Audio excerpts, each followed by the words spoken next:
Do you feel paralyzed by fear? Does anxiety hold you back from opportunities?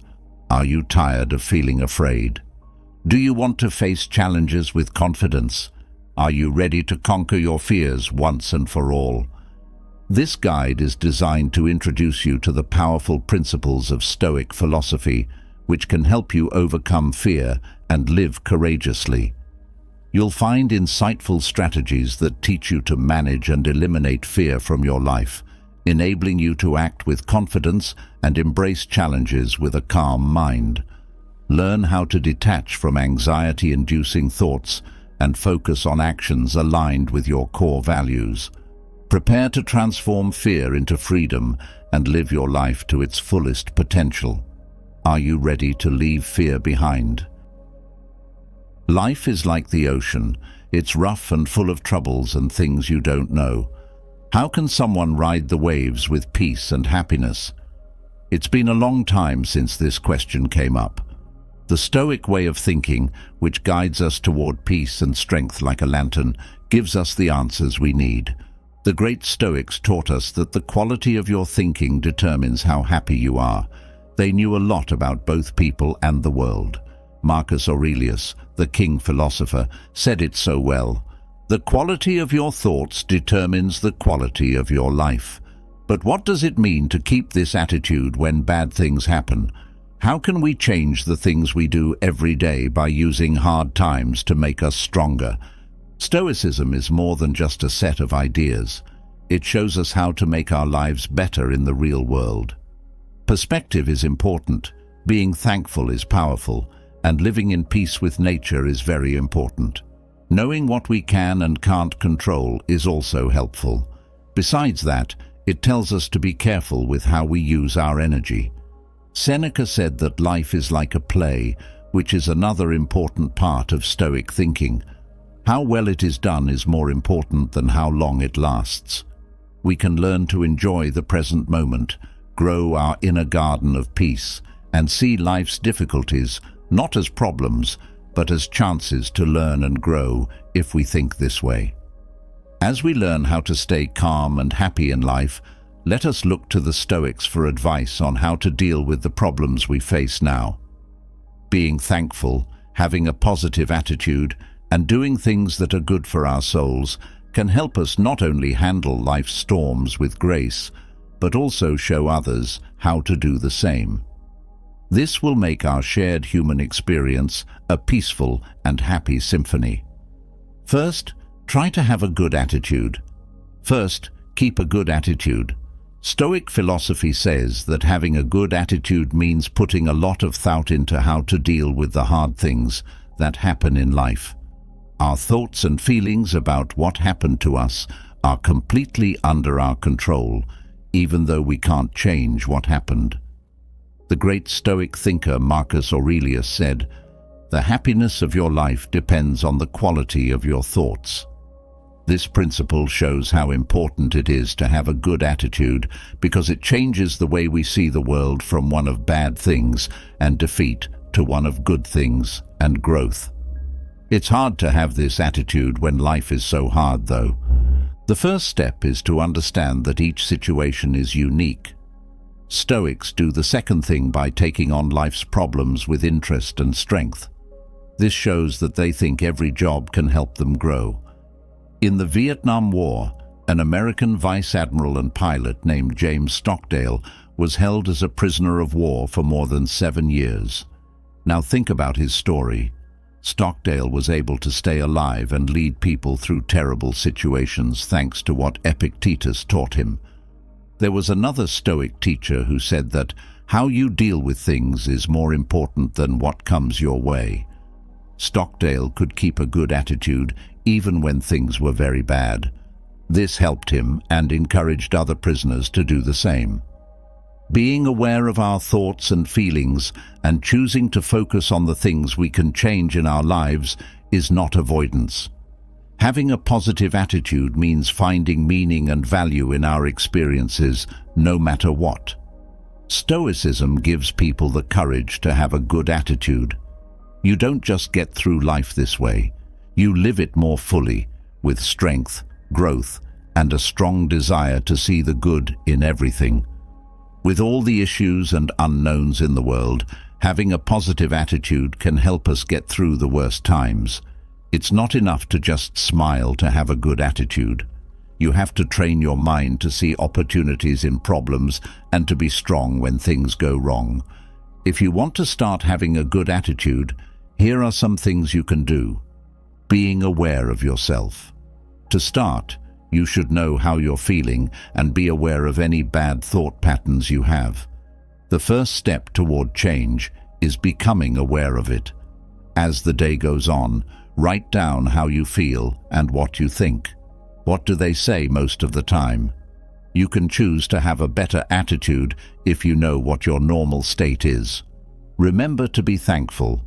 Being thankful can really help you see things differently. Take some time every day to think about the little things you're grateful for. This helps your mind focus on the good things in your life instead of the bad. It can help to be thankful for simple things like a warm cup of coffee in the morning or the company of family and friends. Affirmations. Positive words that are good for you can change the way your mind works. Affirmations are brief, positive statements you make to yourself every day. They can help you deal with and get rid of terrible thoughts that hurt you. I am able to overcome obstacles, or I approach challenges with confidence and determination are two affirmations that can help you. Put good things around you. Where you are has a big impact on how you feel. Spend time with people who inspire you and make you feel good. Stay away from bad people as much as possible. Add to your social media feed accounts that share things that make you feel good. Build a spot where people can relax and enjoy the peace and quiet. Get stronger. Having a good attitude doesn't mean you don't care about the bad things that happen. It means being strong and having faith when those things happen. Bad luck and mistakes are part of life, but they don't make you who you are or limit what you can do. If you want to grow, don't think about the mistakes you've already made. Instead, think about what you can learn from them. Train your mind to see problems as chances to get better. If you use these ideas every day, you can slowly build a positive attitude that will help you face life's ups and downs with hope and grace. Don't forget that happiness is a journey, not a destination. You can grow as a person and learn more about yourself that way. Number 2, feed yourself with good words. 2, give yourself food by saying nice things. Did you ever think about how strong words are? He said, "Wherever there is a person, there is a chance for kindness." This simple thought shows how words can feed the soul and be very strong. There are a lot of voices, messages, and views in the world. Surrounding ourselves with positive words is a brave act of self-care and strength. Words are more than just sounds, whether you hear them or say them. They have power over our ideas, feelings, and, in the end, our lives. The things we read, hear, and talk about, as well as the words we use to express ourselves, are all connected to our lives. How often do we really think about how these words sound? Do they make us feel good, inspire us, and fit with the good things we want to live by? Or do they show the fear, sadness, and cynicism that most people feel in the world? A big part of the Stoic practice of attention is being very aware of the words we let into our space and the ones we say to ourselves. Alexander the Great, another great Stoic thinker, says, "The happiness of your life depends on the quality of your thoughts." The words we read have a direct effect on our thoughts, so we should be careful about which ones we read. The attitude we build is strong, optimistic, and based on virtue when we choose to feed it good words. Imagine what would happen if you began each day with an encouraging quote or a piece from a book that moves you. Think about how your thoughts would change if you reacted to criticism with nice things, whether it was from yourself or someone else. These words are not meant to tell us to ignore the hard things in life. They are meant to show us that we can choose how to handle them. Many people have changed their minds and, by default, their lives by following Stoic advice. Positive self-talk and daily affirmations are two useful ways that people have changed their lives with this knowledge. These habits help us remember that the positive thoughts and words we choose to keep in our hearts and minds can keep us strong even when life is hard. Let's ask ourselves, could the answers to these questions lead you to a life that is happy, peaceful, and full of meaning? Your wise words are welcome in the comments. It's easy for negativity to take over our thoughts and feelings, so it's important to keep an upbeat and powerful attitude. Getting good words into our minds is a strong way to do this. When we say positive things to ourselves or out loud, they can change how we see the world and help us reach our goals. Let's talk about how good words can make our lives better. Mind talk. Pay attention to the talk in your mind. What kind of thoughts do you have most of the time? The first step toward change is becoming aware of it. Pay attention to the words you use when you talk to yourself and choose to think good things instead of bad ones. Choose words that make you feel strong. What we say can make us feel better or worse. When things go wrong, say things that make you feel better about yourself and help you get back on track. Not just, "I can't do this," yet "I am capable and I will overcome this obstacle." Follow the same steps. It takes time and work to keep up the habit of giving yourself positive words. Repeat words to yourself every day, whether it's in the morning, before bed, or when you're worried. Keep a positive attitude. Repetition makes neural connections stronger, which makes it easier to stay positive. Use positive words and lively pictures to paint a clear picture of your success and happiness in your mind. Close your eyes and tell yourself nice things that will help you believe in your skills as you picture yourself meeting your goals. Seeing yourself succeed in your mind helps you be more driven. Spread happiness. Thinking happy thoughts can change more than just your own life. They can also help other people feel better. Tell your friends, family, and co-workers nice things to make them feel better. Sharing happiness not only makes your own life better, it also makes the group a better place to live. And finally, telling yourself nice things every day is a simple but powerful habit that can have a big impact on your health, feelings, and actions.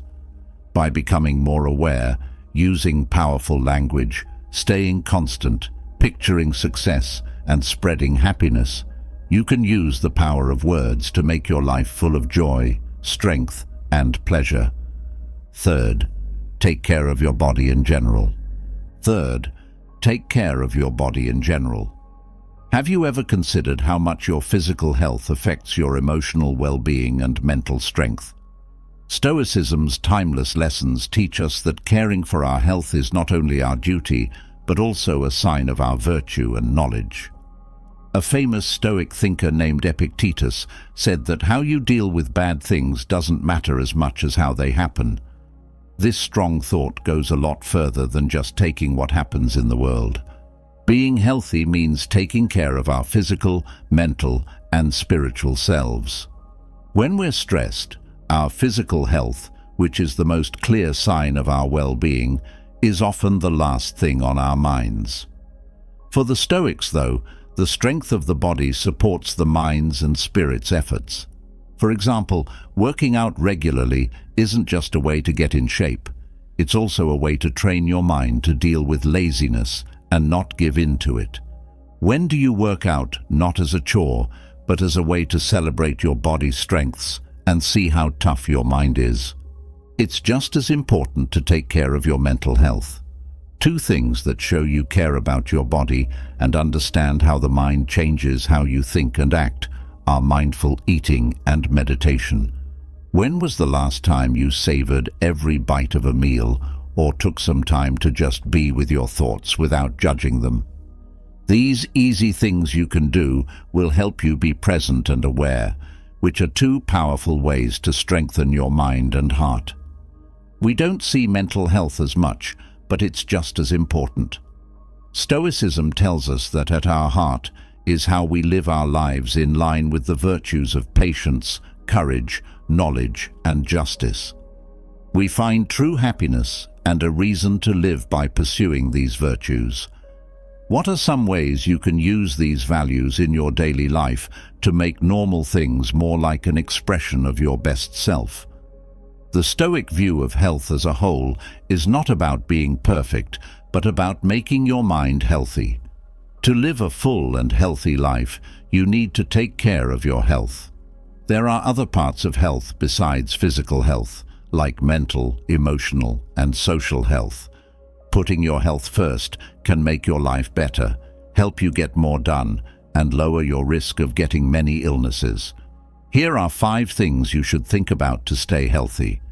A healthy meal with lots of fruits, veggies, lean meats, and whole grains gives your body all the nutrients it needs to work. Cutting back on prepared foods, snacks high in sugar, and meals high in fat can help you stay fit and not gain weight. It can also make you less likely to get long-term illnesses like heart disease and diabetes. Regular exercise. Regular exercise not only makes your heart healthier, but it also makes you feel better and gives you more energy. Try to do some kind of mild exercise most days of the week for at least 30 minutes. To get in better shape all around, do a mix of aerobics, strength training, and stretching. Enough sleep. Every night, make it a point to get 7 to 9 hours of good sleep so your body and mind can rest and heal. It's good for your minds, your bodies, and your defense system to get enough sleep. It also makes you less likely to have mental issues and long-term health problems like high blood pressure and fat. How to deal with stress. Do things that make you feel good, like sports and hobbies you enjoy, awareness meditation, and deep breathing techniques. It's good for your health to deal with stress in a healthy way because long-term stress can hurt both your mental and physical health. Checkups with your doctor. Make an appointment with your doctor for regular checkups to get health checks, vaccines, and tests to keep you healthy. People with health problems can get help and care right away if they are found early. This improves results and lowers the risk of issues. Don't forget to use these tips every day to improve your health. This will help you live a happier, healthier life. Keep in mind that little changes can make a big difference over time, so start these habits today to feel better tomorrow. Number 4. Learn to be thankful. Stoicism is based on a deep practice of gratitude, which means more than just being thankful for things you own. Knowing how everything is linked, having a great appreciation for the web of existence, and seeing the beauty in the ups and downs of life are all parts of gratitude.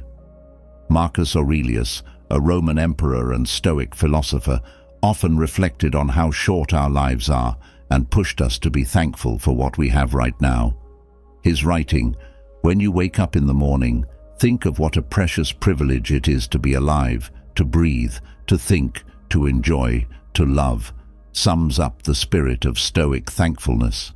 But how does one learn to be so thankful, especially when things are hard or troubles come up every day? When you enjoy the little things in life, have you ever thought about all the people and things that make them possible? When we think about what we have, instead of what we don't have, we can see what we do have. Being thankful in the way of the Stoics is a strong way to deal with anger, envy, and a lack of hope. When we think about what we do have instead of what we don't have, we let life's goodness flow into our lives. This doesn't mean we have to take unfairness or pain without speaking out against it. It just means we can choose to find happiness and meaning in the things we have control over. As an example, a lot of people keep a thankfulness book to help them be more aware of their gifts. Because it keeps us in the present and tells us of how everything is linked, being thankful makes our lives better. You can deal with the problems in the world better if you are thankful. Being thankful also makes the people around you happy and more upbeat. As we learn to be thankful for what we have, we accept the Stoic advice that real happiness doesn't come from getting things, but from enjoying the beauty of the present and the simple but deep gift of life itself. So, what will you do today to show your gratitude? Your ideas might help someone find their way. Feel free to share in the comments. 5. Make sure your goals are attainable. It's better to trip on your feet than on your tongue, a person said. Zeno, who is known as the father of Stoicism, said that when going through life, it's important to move slowly and clearly. This wise advice fits right in with the Stoic advice to set fair goals in the middle. This way of thinking values moderation and balance over the extremes of desire and moderation in reaching goals. Stoics teach us that it's important to make sure our goals are in line with our skills and the way our lives are always changing. But why is this middle road important, and how can we walk it well? Think about goals or resources that are too big or too far away for us right now. These big dreams can be hard to reach when they are too far from our reality. They can make us feel like we failed and cause us to get burned out. If our goals are too small, on the other hand, they might hold us back and leave us with a life of safety and unrealized potential. Where is the balance then? He made people understand that life is more like fighting than dancing. This picture shows the Stoic way of setting goals, which is an active way to deal with life's problems that need speed, strength, and most importantly, balance. Being able to handle life's ups and downs with ease and strength is more important than dancing through it. Set goals that are hard but not impossible with the tools and information we have now. This is what the middle road tells us. We need to know our limits and gently push against them, with each step forward adding to our skill set. Have you ever set a goal that was just hard enough to be fun? It made you feel refreshed instead of worn out. That's the middle road. Moreover, the Stoic middle path is not a set path. It's a flexible way that changes as we grow and as our situations do too. Being able to adapt is important in a world where everything is always changing. It lets us change our goals while still keeping an eye on them and accepting that life is uncertain. As Epictetus says, if we follow this Stoic rule, we can live a life of progress, balance, and happiness without the stress of unreachable goals or the stagnation of untapped potential. This rule can be used to both set goals and go after them. The middle path isn't just a way to set goals, it's also a way of life that is in sync with nature's ups and downs. Number 6. Try new things as you go through life's exciting journey. Stoicism says that life is not just something to get through, it should be lived fully and with awareness. One great way to do this is to start your journey through life with an open mind and a desire to learn more about new things. Someone who thought in a Stoic way was Marcus Aurelius. It is said that the soul becomes dyed with the color of its thoughts. This idea shows how important it is to accept everything that happens in life and let it make its way into our inner fabric, giving us knowledge, strength, and depth. But how can we be more willing to try new things? What proof do we have that this way of life is good? Think about someone who decides to leave their comfort zone and move to a country with a society very different from their own, because they believe in the Stoic idea of accepting life's possibilities. Things happen along the way that test their patience, their ability to change, and what they thought they knew about the world. They succeed, though, because they face these difficulties with a Stoic mind and see them as opportunities to grow rather than problems. Still, why stop at just trips? In both the intellectual and spiritual worlds, Stoics are open to new things. Have you ever read a spiritual book that goes against what you believe or tried a different way of meditating that isn't part of your tradition? In the same way that the Stoics believed, these journeys into the unknown expand our views and improve our character. Seneca, another famous Stoic, said, "Hold on to your youthful enthusiasms. You'll be able to use them better when you're older." This advice is always useful because it reminds us of how important it is to stay interested in life and eager to learn, no matter what age we are. We discover new interests, learn skills we didn't know we had, and form deep bonds with others and the world around us when we try new things. The path of the Stoic scholar is not a straight line, but rather a rich, diverse trip that welcomes the beauty and doubt of the unknown. By actively seeking out new experiences, we not only do what Stoic thinkers say, but we also help write our own great story, one that is full of growth, wonder, and a boundless thirst for all the things that could happen in life. For number 7, do things that make you happy and cheerful. It's not enough to just wait for luck or good things to happen to find happiness and joy. Stoic thought is full of many colorful threads that show this. Instead, it's a planned trip and an active part in all of life's events through virtue and doing the right thing. Epictetus really got this. He said that what bothers men is not what they have, but how they think about it. But what does this mean for daily life? What are some things that we can do that will not only make our own lives better, but also help us connect with others more deeply? The answer lies in the very heart of Stoic practice, doing things that feed the mind, awaken the spirit, and link us to the larger web of life. Because it means giving your time and energy to a cause bigger than yourself, volunteering is a great way to show the Stoic virtue of kindness. Roman philosopher Marcus Aurelius said, "What we do now will echo forever." Volunteering lets us go beyond our own wants and needs and make a real difference in the lives of others. Being involved in the arts is another unique way to show and learn about the Stoic standards of beauty, truth, and goodness. We can express our deepest thoughts and feelings, connect with others across the void, and make a difference in their lives through drawing, music, writing, and all other forms of art. Do we not learn more about ourselves and the world around us when we make things? Based on the ideas of Stoicism, these exercises do more than just make people happier and more positive. They shine a light on the path to a life with meaning, relationship, and satisfaction.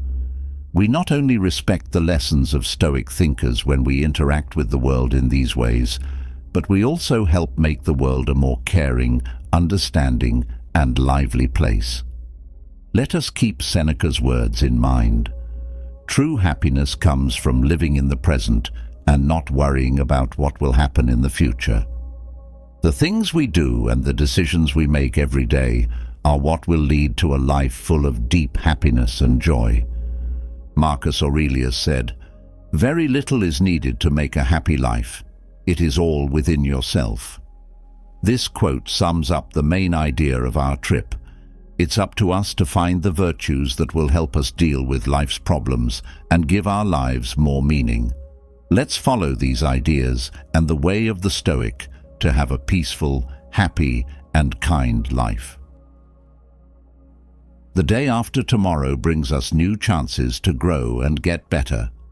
A better life and personal growth are not just things we want. They are basic things we need for our general health. To begin, always working to improve ourselves helps us stay flexible in a world that is always changing. Life changes all the time, and you need to be able to adapt to stay useful and happy. By getting better every day, we give ourselves the skills and attitude we need to deal with problems and take advantage of chances. We can get used to our daily lives and get stuck in a rut when we don't change our routines or habits. But here's the thing, the world keeps turning and new chances and problems appear all the time. Making a pledge to self-improvement isn't just for those who want a better life. It's also necessary to stay current, flexible, and, in the end, happy. Think about it this way. The things we know and can do are like tools in our toolbox. It will be hard to solve new problems or take advantage of exciting opportunities if we never get new ones or make the ones we already have better. We can confidently and easily handle the world that is always changing if we set aside some time every day to learn, grow, and broaden our ideas. This never-ending quest for growth not only makes us happy, but it also lets us experience things and reach goals we never thought possible. Now is the time to look at 15 morning habits that will help you live a better life. Get up early. As the dawn settles in, you have to decide whether to hit the snooze button or seize the day. Getting up early isn't just a matter of discipline, it's a celebration of taking charge of your life. It's about making the most of the quiet hours in the morning so that you can have a busy and important day. You make room for thought, planning, and action in the quiet, which sets the stage for a day full of work. To be honest, getting up early is a big deal. It's about taking control of your time and guiding your own journey to happiness and success. As soon as the world wakes up, early risers are at the starting line, ready to learn and grow. Every morning is a new chance to live with purpose, just like every sunrise is a blank painting. It turns into more than just a habit. It's a promise to grow as a person. You take care of your mind, body, and spirit in the soft light of dawn. You should use these valuable hours to do things that will help you grow and set the stage for a meaningful life. By making it a habit to get up early, you answer the call to be your best self and light the way to self-improvement. If you meditate in the morning, you might wake up with a sense of calm and purpose. It works like that when you meditate in the morning. Not only is it a way to relax, but it's also a practice that changes you and sets the tone for everything else. Before the busy day starts, meditation is a safe place to be in the quiet hush of dawn. You can get in touch with your mind, body, and spirit there. The silence is like a blank painting, making it easy to think about yourself and be aware. Get rid of the things that bother you from yesterday and stop worrying about tomorrow here. It's a holy break, a chance to just be, and in that being, find strength and peace within yourself. You're not just feeling peaceful now. This sudden peace has real-life benefits. When you relax your mind, you can concentrate better. It will be easier for you to focus, make choices, and handle the tasks of the day with poise and calm. It's like the mental fog lifts, revealing a bright, clear awareness. But it helps more than just the mind. When you start to meditate, your body wakes up too, to refresh your feelings and give you more energy. It's like a gentle jump start. It gives you a chance to connect with your breath, which is the most important thing in life.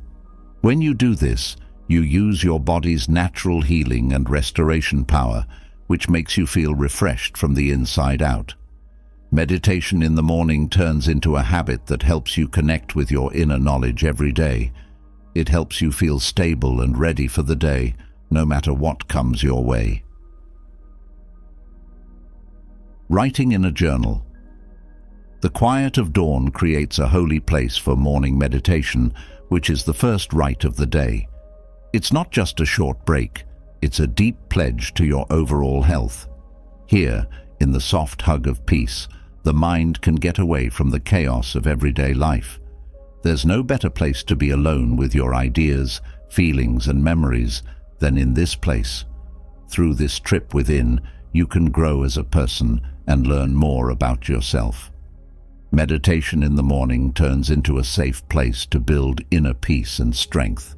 When dawn comes, there is a quiet stillness that makes you want to look at your inner scenery. This makes you very self-aware and helps you accept yourself. It is a journey of reflection that will help you handle the complicated parts of your inner world with ease and understanding. For emotional balance and mental health, this trip is the building block. By doing this practice regularly, you build strength in the face of hardship and learn how to handle life's problems with calm and ease. Practicing meditation in the morning is like having a foundation that keeps you in the present. Mindfulness develops as you become fully immersed in the soothing flow of your breath and the feelings that are running through your body. This increased awareness lets you fully enjoy the wealth of each moment, free from the restrictions of regrets from the past and worries about the future. When you accept the present moment with openness and responsiveness, you tap into a deep source of peace and happiness within yourself. In the end, meditating in the morning turns into a holy practice that brings you into touch with your true self every day. It's a way to get to know yourself, grow as a person, and even have a spiritual awakening. Practice of gratitude. The calm hum of the morning is a great time to practice thankfulness. An upbeat attitude sets the tone for the day when you take a moment to think about what you're grateful for. Recognizing the blessings that you might not notice otherwise, the small joys, the helpful relationships, and the easy comforts that make your life better, is not the same thing as ignoring problems. Practicing thanks protects you from bad things by moving your attention from what you don't have to what you do have. Reflecting in the morning improves your inner core, which does more than just improve your happiness. When you think about your gifts, you learn more about your own skills and resources. Being self-aware gives you confidence, the knowledge that you can handle the bumps in life with grace and strength. It gives you hope and perspective when you're facing problems, knowing that you have the tools to get through them and come out even better. Morning meditation can be thought of as a way to practice awareness. You can feel more connected to the present moment by taking a moment to think about all the good things in your life. This increased awareness lets you enjoy every moment, no matter how big or small it is. This makes your daily life more satisfying. Basically, thinking about things in the morning becomes an important part of your health. Mindfulness, grit, and thanks are all encouraged. It helps you enjoy the good things in your life, deal with problems with courage, and really be in the present moment. Picture the day ahead. Imagine that you have an important talk planned for a normal workday. It takes you a few minutes in the morning to visualize things before you even go to work. Imagine yourself standing tall and sure in front of your co-workers, giving your talk with clarity and poise. You can picture their interested faces and heads nodding in agreement as you make your points clearly. By going over this situation in your mind, you can boost your confidence and calm any jitters that might come up later in the day. You refer back to the mental plan you made earlier as the day goes on, and you are in the middle of giving the talk. You stay calm and flexible, so even if there are unexpected technology problems or last-minute changes to your slides, you can easily get the show back on track. Visualization practice has taught you how to deal with problems in a strong way, which has helped you stay focused and give a great talk that your audience will remember. When you think about this experience, you realize how powerful morning meditation can be in forming your day and changing how things turn out. Without taking the time to picture success and get ready for problems, you won't be able to do well. Visualization in the morning can help you face any challenge, whether it's a work project, a tough chat, or a personal goal. It gives you confidence, focus, and a sense of purpose. A few quiet minutes in the morning can have a lot of power. You can change your day before it even starts by taking a deep breath and visualizing what you want it to be like. Imagine giving that talk with confidence, meeting your fitness goals with ease, or handling a tough chat with style. It's not just happy thought. You're making a plan in your mind for how to be successful. It's not just about feeling good when you do this visualization, though that's a nice bonus. It's about getting ready for anything that might happen. Imagine that you are about to face a possible challenge, like a tough meeting, an upcoming goal, or a sudden loss. Imagine that you can handle it with calm and creativity. You can boost your confidence and toughness by going over these situations in your mind. You train your mind to see problems as chances to learn and grow instead of as obstacles. Visualization is like focusing your mind like a rocket. You set yourself up for success by picturing yourself reaching specific goals, like ace that talk, finish that report, or just have a busy day. This clear sense of purpose helps you set priorities and make choices that are well thought out. You'll naturally be pulled to activities that are in line with your values and goals, which will help you be more productive and feel more fulfilled throughout the day. It's not magic to add morning meditation to your habit. It's about giving yourself power. By picturing yourself succeeding, getting ready for problems, and being clear on your goals, you set yourself up for a day full of purpose, productivity, and a good attitude. As you use imagination to change your world, you develop an attitude that is open to possibilities. This will help you be happier and more successful in every part of your life. When you wake up the next time, close your eyes for a moment and picture yourself starting the day with confidence and clarity. Think about the problems you might face and picture yourself solving them with grace and strength. You'll be ready for success and feel like every moment has a purpose and a chance to happen if you start your day with this focused practice. People really believe in working out in the morning, and there's a good reason for that. Getting up early is a great way to start the day, both physically and mentally. Whether you work out at the gym, go for a long walk, or do some yoga, it gets your blood moving and sends oxygen and nutrients all over your body. This gets you going and makes you feel refreshed. Plus, it gets you ready for the day by loosening up any stiffness from sleep. Exercise does more than just make you feel good. It also makes your brain work better. Extra oxygen-rich blood is sent up to your brain when you jog or do yoga in the morning. This helps you concentrate and get more done. Also, endorphins, which are chemicals released when you exercise, make you feel better and set a good mood for the day. How often should you do this? It is up to you. Most days, experts say you should do at least 30 minutes of moderate intensity exercise, but it's okay if you need more rest some days. You need to find a plan that you can stick to. You could go for a walk every day, or you could switch up your hobbies every week to keep things interesting. Pay attention to your body and make changes as needed. If you push yourself too hard, you could hurt yourself. The most important thing is to stick with it and do things you enjoy, like a relaxing walk in the woods, yoga at morning, or a tough workout. Find what makes you want to do something.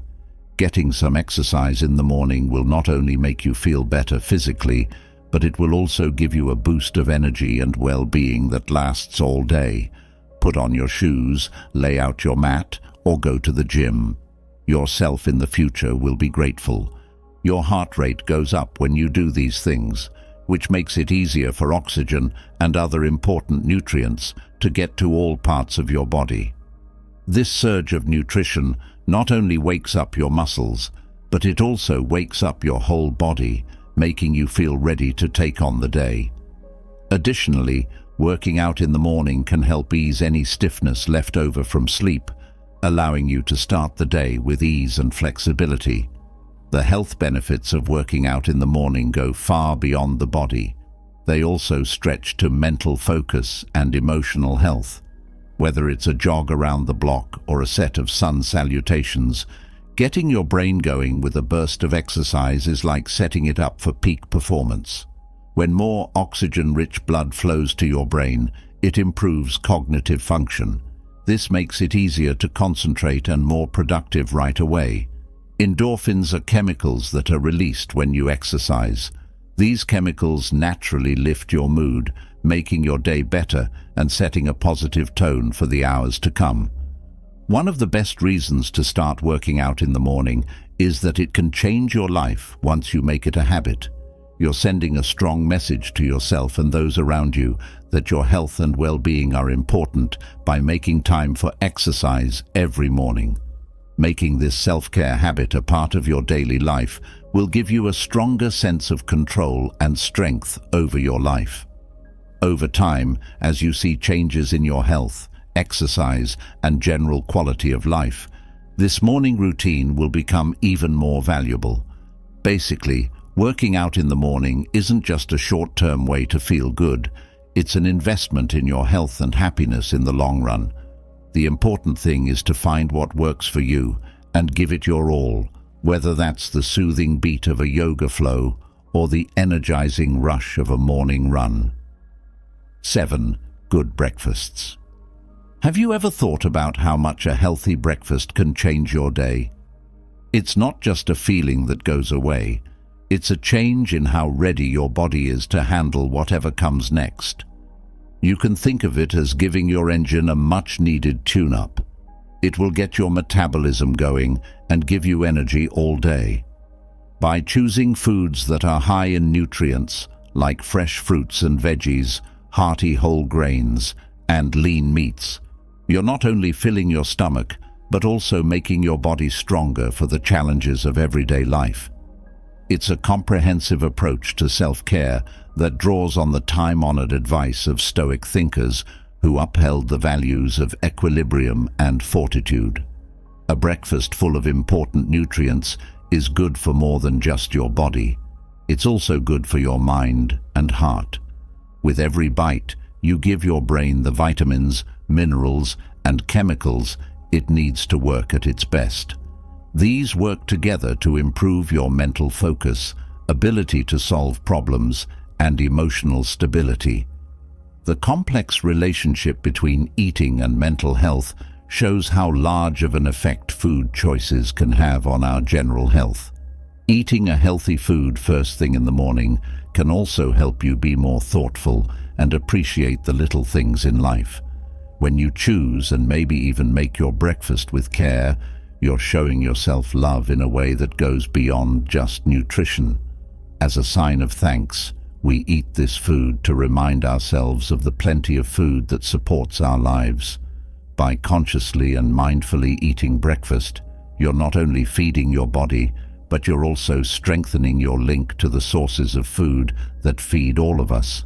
So, picking a healthy breakfast is a sign of self-respect and strength. It's a statement that you care about your health enough to put eating foods that feed both your body and your soul first.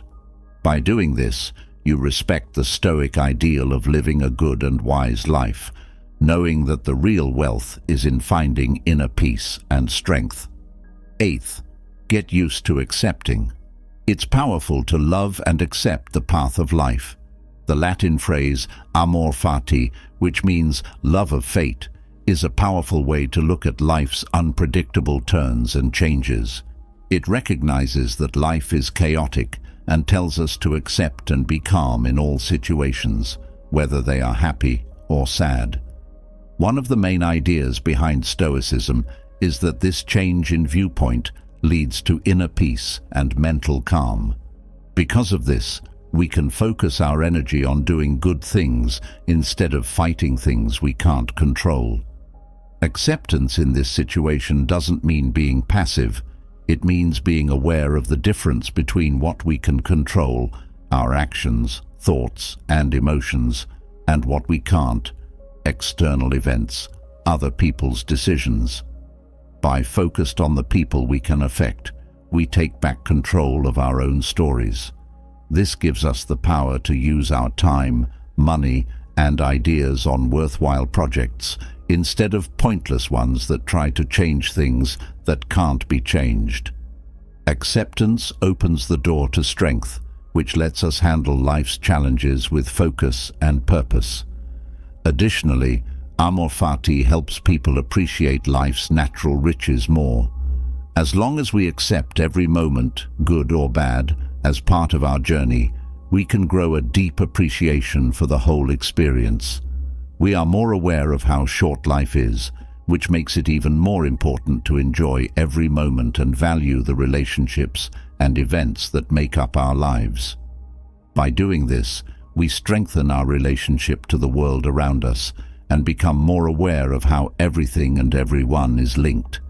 In the end, Amor Fati is a trip that changes you into a free and peaceful person inside. It sets us free from anger, sorrow, and stress, and instead tells us to welcome each moment with open arms and a strong spirit. Acceptance is something we can do every day to build strength, knowledge, and a deep sense of peace that lasts through life's ups and downs. This means we should follow the principle of Amor Fati, which means we should accept life as it is and enjoy every moment with kindness and thanksgiving. 9. Make a plan for the day.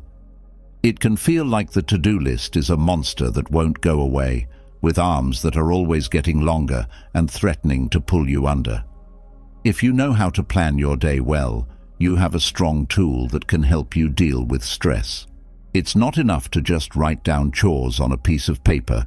You need to make a unique plan for your day that gives your actions meaning and purpose. Picture yourself at the base of a peak. You want to reach the top and complete your mission. Making plans for each day is like mapping out the route you'll take. Setting clear goals and putting the tasks that help you reach those goals at the top of your list gives you the tools and information you need to make the rise go quickly. Separate your big goals into smaller, more doable steps. Think of each step as a stepping stone on your way to reaching the top of your own Mount Everest. This organized method not only makes you more productive, but it also helps you be more flexible. Detours and problems that you didn't expect become minor problems that you can easily deal with because you know what your main goal is. But daily planning is more useful than just keeping things in order. It means making sure that the road you're taking is in line with your inner desires and ideals. You give each action a sense of purpose and meaning by choosing jobs that are in line with what really matters to you. It could be taking on a job that fits with your long-term work goals, or setting aside time for a call with a loved one to strengthen a relationship you value.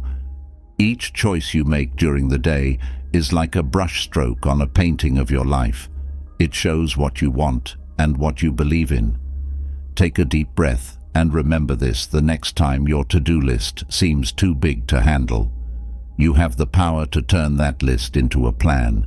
Set clear goals, list your top responsibilities, and plan how to best deal with them every morning by spending a few minutes on these things. You take control of your future, one deliberate step, one deliberate brushstroke at a time, by adopting the practice of daily planning.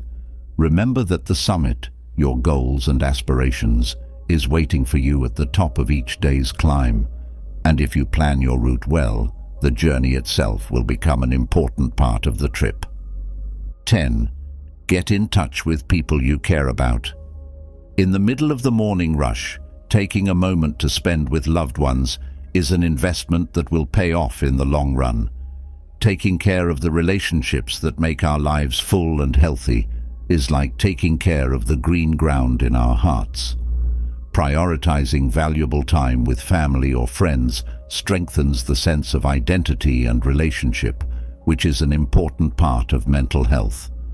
These times spent together, whether they're over a breakfast spread, in the middle of a meaningful talk, or just in silence, are like beams of shared warmth for the soul.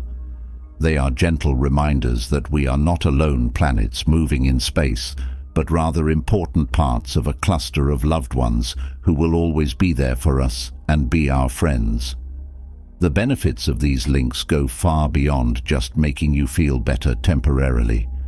Strong social bonds made through regular exchanges with loved ones are a scientifically proven way to protect yourself from stress, anxiety, and sadness. These relationships change over time into our rock-solid support system, giving us comfort and peace during life's rough patches. Making these morning calls with loved ones a priority becomes clear as an investment in one's own happiness and satisfaction. In a world that can sometimes feel very lonely, it's a conscious recognition of how important human interaction is. We build a strong base of love and support that holds us up through life's ups and downs by carefully taking care of these relationships and creating a deep sense of connection. So as you start a new day, don't forget to reach out to the people who live in your heart. Hold on to these times of connection because they are the gems that give our lives depth and meaning. 11th, show virtue. The best things in life aren't always big acts. Sometimes it's the little things, like recognizing all the chances you have throughout the day to be smart, brave, fair, and in control. These are the universal Stoic virtues. By following these rules in everything we do, think, and say, we gain inner peace and a clear sense of what is right and wrong. This helps us handle the bumps and detours that come up in life with ease. However, it's more than just a list. It's a chance to learn more about ourselves and improve. We become more conscious when we look for ways to incorporate virtue into our daily lives. We ask ourselves, does this choice really show what I believe in? This makes us responsible for our actions and pushes us to always do better and be more moral. Things that are good don't end with us, though. Following virtue is like using a map to find your way to a life with meaning. Not only do these ideals make us feel better, but they also encourage other people to be good. Kindness and caring are spreading through our neighborhoods like a wave. At the end of the day, following virtue is a road to becoming the best version of ourselves. Getting past our flaws and aiming for the best goals is always a task. But if we commit to these ideas every day, we start to grow as people and become more responsible. It makes our lives and the lives of those around us better. For that reason, every day is a chance to be good and get closer to being your best self. 12. Look for work that matters.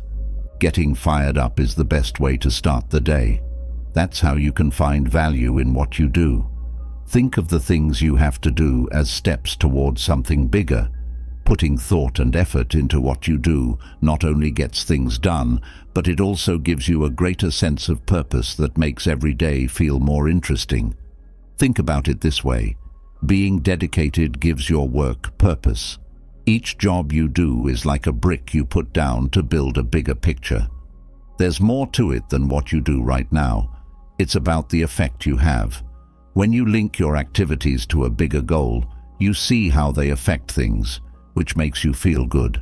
Plus, being a part of something bigger makes you feel like you fit. It could be at work, with your family, or in the neighborhood. Your sense of purpose is strengthened by knowing that your efforts are worthwhile. It makes you feel like you're a part of something big, which is cool.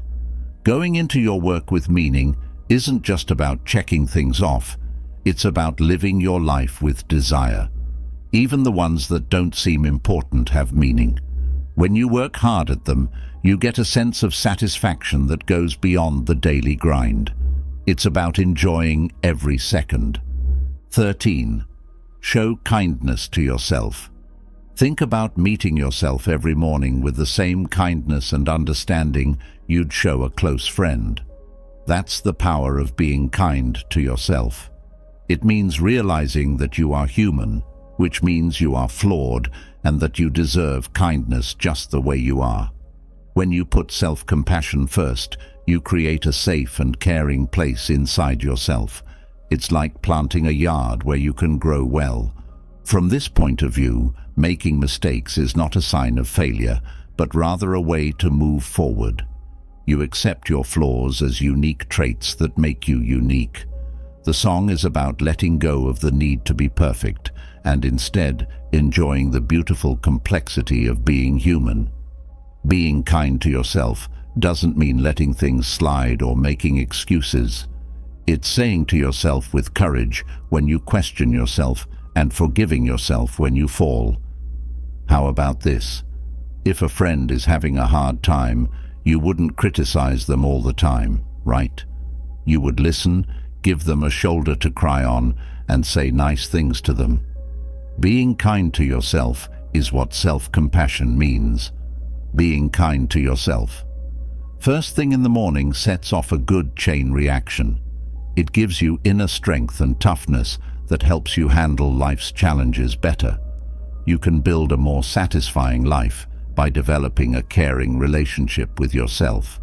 Accepting yourself, flaws and all, is important to find peace in that beautiful imperfection. So the next time you wake up, smile at yourself. Your path to happiness and health is now clear. 14. Be there now. When you wake up in the morning, you don't reach for your phone or start making a mental list of things you need to do. Instead, you take a deep breath and center yourself. That's the magic of being present when you wake up. It takes work to ignore the endless distractions and get back in touch with yourself and the world around you. Giving up autopilot and soaking up the here and now is what it means to be present. You shouldn't judge each moment. Instead, you should enjoy it for what it is. The sound of birds singing in the morning and the feel of the sun on your skin are just two examples of the many things that life has to offer. These daily things become clearer and more important. Being present isn't just about enjoying the sunrise, though. It also gives you the strength to take the day. You can approach jobs with sharp focus when you're fully involved in each moment. This gives you better results and a greater sense of success. For getting things done, it's like having a secret ability. This increased focus also makes room in my mind for innovation and real connections with other people. Think about talks in which you listen deeply instead of just waiting your turn to talk. Being present in the morning is an important part of setting the tone for a purposeful day, and you'll be better able to deal with problems with ease and enjoy the little things in life. It's like finding a hidden door to a fuller, more satisfying life. The best part? Not only does this good energy make your life better, it also makes the lives of those around you better. Take a moment to be present the next time you wake up. It could be the best choice you make all day. Reflect in number 15. It's important for your emotional health and personal growth to end each day with a short review on your ideas, actions, and experiences. It means taking a moment to be grateful for the good things that have happened today and looking for ways you can grow and get better. You learn more about yourself and your path through life if you value thought and reflection.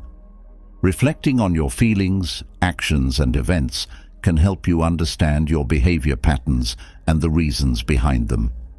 It gives you a chance to look at how you react to different events and see how they fit with your goals and values. By reflecting, you get in touch with your inner world and gain understanding and perspective on the things that happen in your life. Thanking God for all the good things in your life is a powerful habit that can help you stay cheerful and strong when things get tough.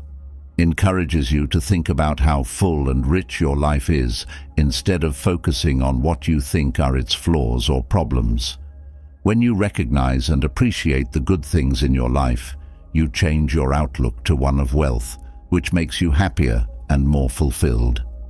Finding places where you can grow and get better is an important part of thought because it helps you set goals for personal growth and change.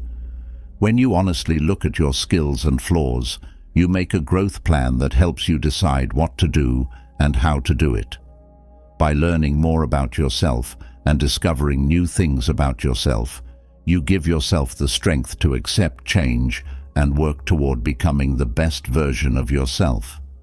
You start the day by spending time with people you care about, having a laugh or a moment of quiet connection. This makes you feel organized. You make a plan for the day and prioritize jobs to get the most done. Throughout, you try to be good, kind to yourself and others, and fully present in every moment. As the day comes to a close, you think back on what you've done and how you've learned from any problems. That sounds good, right? This is why all of these things, exercise, healthy eating, relationship, planning, virtue, self-compassion, awareness, and reflection, are very good for your health. A morning sweat practice wakes up your body and mind and sets a good tone. Eating well gives you energy and helps you concentrate. For mental strength, staying in touch with loved ones is important. Making plans for the day gives you a sense of order and success. Self-compassion and virtue help you find inner peace and grow as a person. Being present lets you enjoy the good things in life and handle the bad things with awareness. Finally, thinking about your day makes you more grateful and helps you learn and get better. When you combine these practices, you get a complete plan for living a happy life.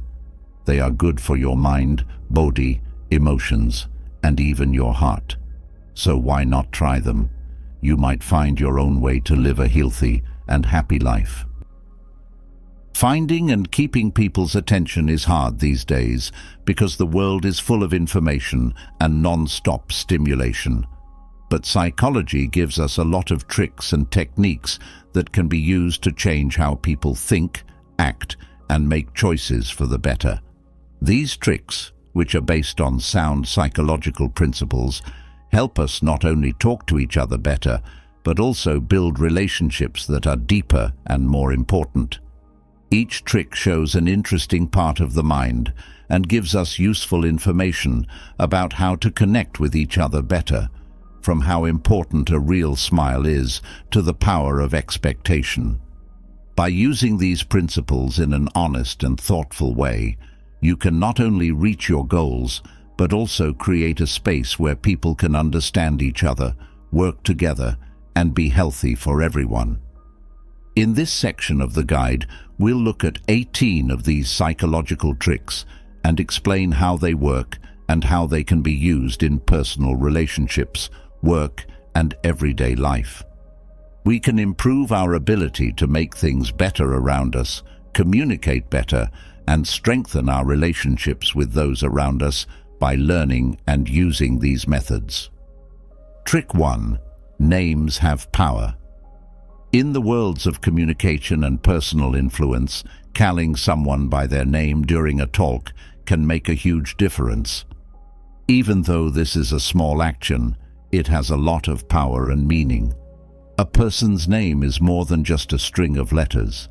It's the sound that represents who they are and shows their past, attitude, and, in many ways, their soul.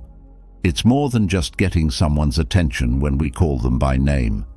We're recognizing their uniqueness and suggesting that we respect and value them.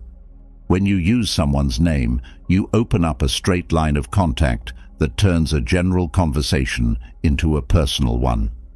When we acknowledge someone's worth without speaking, it not only improves relationships, but it also makes our message more powerful. But for this trick to really work, it needs to be used in a real way. It's easy to see when someone is being too manipulative, which can make people feel uncomfortable or suspicious, which takes away from the interaction's positive potential. Use of someone's name should be done in moderation and with the real purpose to connect with them.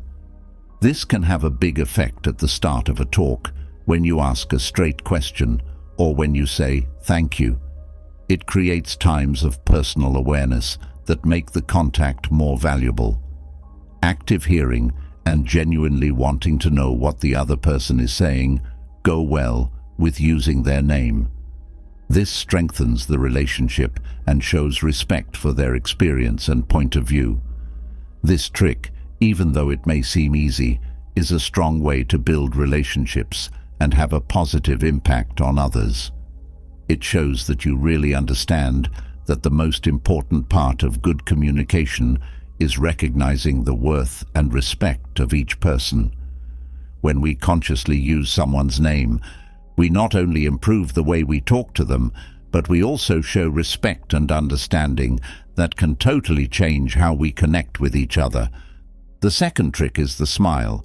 It is one of the most useful and underrated ways to talk to each other. It goes beyond language and culture boundaries and can show happiness, openness, and understanding without words. But we're not talking about any smile. This is about the real smile, the one that uses not only the muscles in the mouth, but also the muscles in the eyes, which makes those famous crow's feet. Everyone knows that this smile, which is sometimes called the Duchenne smile, means someone is happy and sincere. A sincere smile can put someone at ease, make an instant bond, and even change how they feel around someone. Studies show that showing happy feelings in public can have a positive effect on other people's moods and attitudes, creating an atmosphere of happiness and openness. Also, smiling can spread to others, starting a chain of good feelings that can make not only the moment better, but also the whole day. Consciously using an authentic smile in our daily contacts, whether they are personal or business, is a simple but incredibly powerful way to improve the quality of our relationships and conversations. It's not enough to just smile. You have to be willing to open up, be sensitive, and show that you are real. When we smile at someone, we let them know that we are glad to see them, that we value their presence, and that we are ready to connect with them in a good way. Remember that the smile should be used in the right way for the situation and should be seen as real. If you smile too soon or too hard, it might not have the effect you want it to. It might make you feel farther away instead of closer. So, when we smile, it's important to keep in mind both our purpose and how open the other person is to receiving it. A true smile is one of the most powerful ways to communicate. It can open doors and build bridges where words alone might fail. It serves as a lesson that even in the smallest ways, we can make a big difference in the world by spreading kindness, happiness, and real human connection. By using a real smile when we talk to other people, we not only use a psychological technique, but we also show kindness and humanity in a way that benefits both recipients. The third trick is to mirror. This is an interesting psychological method called mirroring, and it looks at how people naturally feel more linked and at ease with people who behave, speak, or move in similar ways. This effect, which comes from wanting to feel safe and at ease in social situations, can be a strong way to communicate if it is used carefully and quietly. People are drawn to balance and likeness, which is why mirrors work. This can make people more empathetic and trusting of each other, which can improve conversation and make relationships better. If you want to use mirroring successfully, you should do it in a way that is almost unnoticeable. The goal is not to mechanically copy every move or word, but to get the core of how the other person acts, so that the copying looks normal. This can be done by matching the flow of speech, standing or sitting in the same way, or copying facial movements. When done with care, these things can help people connect more deeply, even if the other person doesn't realize it. They may just feel closer or more understood. It is very important that reflecting be done with honesty and care. The copy shouldn't be done to trick someone. It should be done to make a real relationship. When used honestly, mirroring not only makes conversation better, but it also builds respect and care for each other, which are important parts of any good relationship. Mirroring can be very helpful in business situations where getting along and working together are important, like during talks or team meetings. By gently copying a client's or co-worker's body language or voice tone, you can make the workplace more peaceful and help everyone understand each other and succeed. While mirroring isn't just a psychological trick, it's also a way of communicating that, when used with care and honesty, can turn casual conversations into deep relationships. When we mimic with understanding and respect, we can not only get along better with others, but our social lives will also be richer in a deep and permanent way. Fourth trick, the favor trick. A sneaky approach based on the idea that asking someone for a favor can actually make them like you more, which goes against the psychological principle of reciprocity. This thought became common and was named the Ben Franklin effect, after the famous story of how Benjamin Franklin took a rare book from a political foe and became friends with him in return.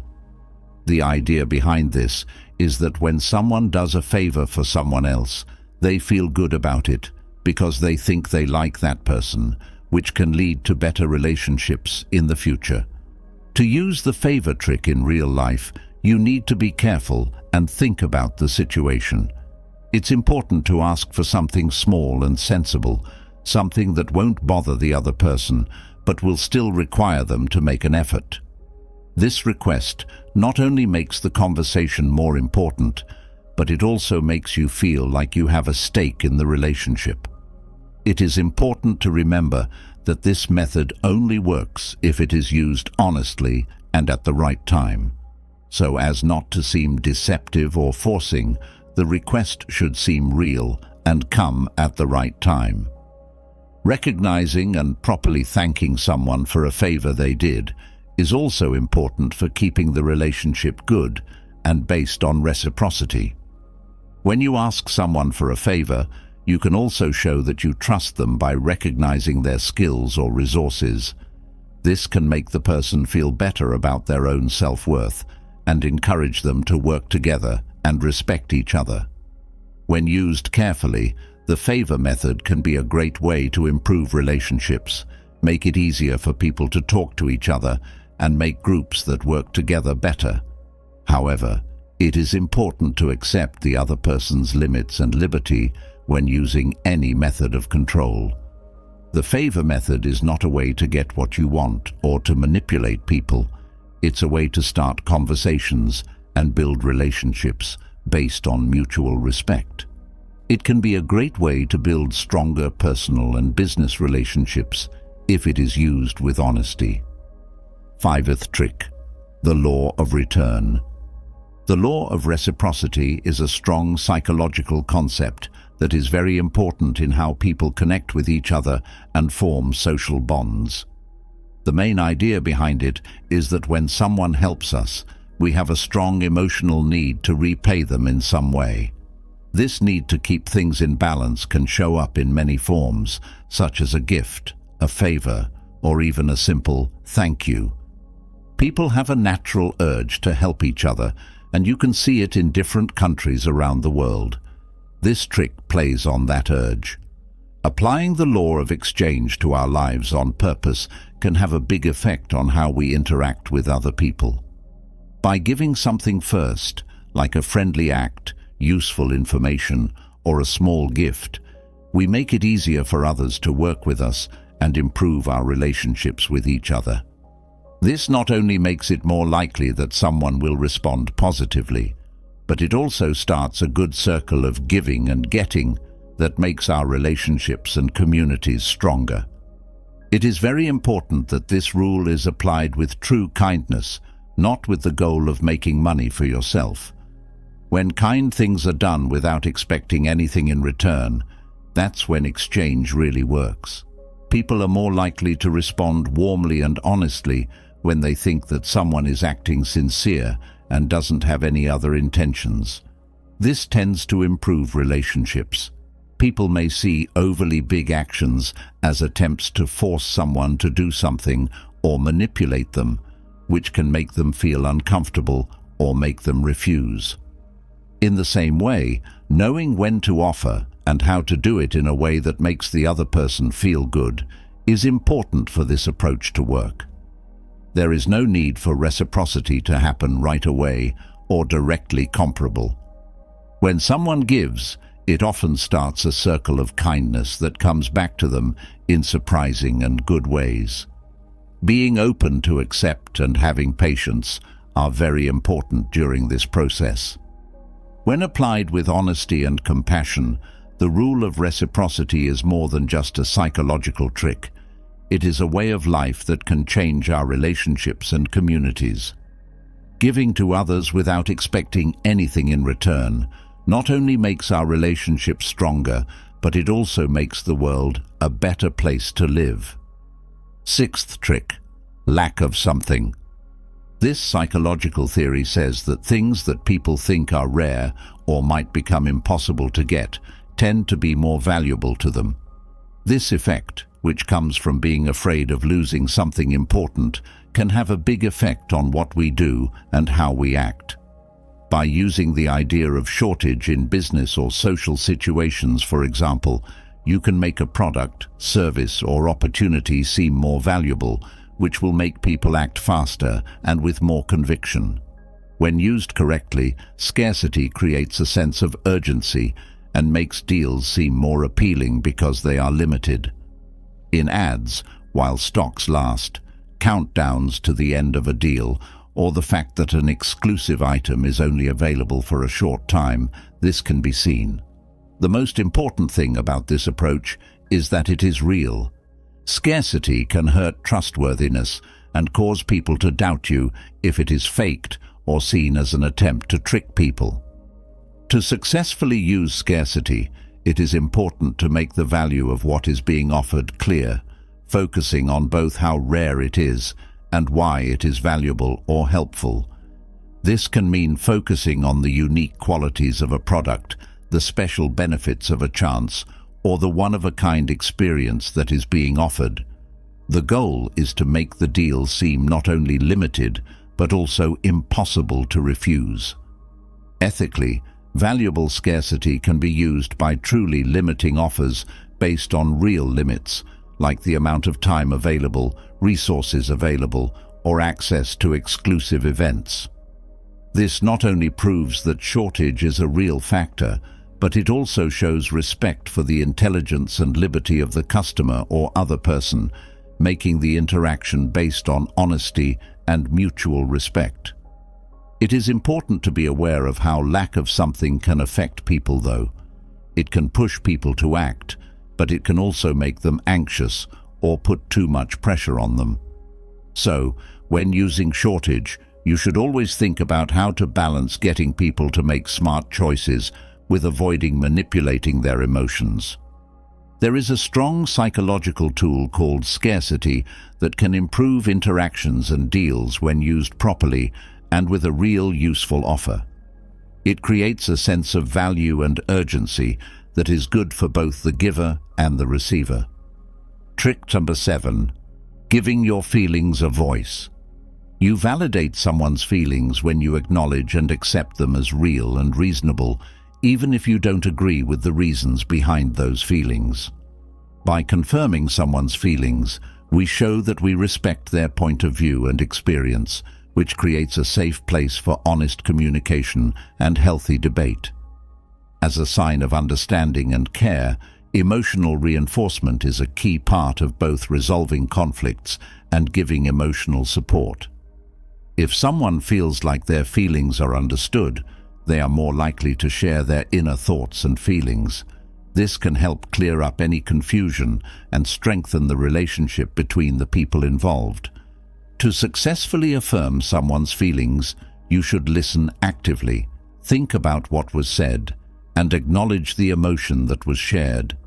It can be very strong to say something like, "That must have been really frustrating for you," or "I can see why you would feel that way." These words not only show that you are listening, but they also show that you care about how the other person feels. Emotional support means not judging someone too quickly or trying to tell them right away how they should feel. It's not meant to solve the problem. It's meant to recognize how the person feels. Acknowledging someone can be very helpful and comforting. It can help them feel heard and understood, which is often the first step in getting over emotional problems or fixing issues. It is very important to be sincere when using emotional support. It's possible for validation that seems forced or fake to have the opposite effect, making people feel alone or confused. Because of this, being honest when communicating emotionally is very important. It's a psychological trick to validate someone else's feelings. When done in an authentic and caring way, it can change relationships, encourage good communication, and improve mental health. It's a strong skill that shows respect, caring, and the ability to connect deeply with others. It also shows that feelings are real and important parts of being human. Trick number 8. Being interested. Curiosity is a strong emotion in people that can drive them to learn, explore, and pay attention. This trick involves getting someone interested and curious, which makes the offer, contact, or information much more appealing and interesting. By making people curious, you create an emotional hook that can help them pay more attention, remember, be motivated to act, and remember what you're saying. To use curiosity well, you should usually start with an interesting question, a surprising fact, or a story that isn't finished but makes the viewer want to know more. This can be done in a number of ways, such as using titles or openings that make people want to ask questions, giving people problems to solve that require courage, or slowly revealing information that keeps them interested from start to finish. To get people curious, you have to play with the unknown and the strange. This is because people are naturally interested in mysteries and things they don't fully understand, which makes them want to find answers and solutions.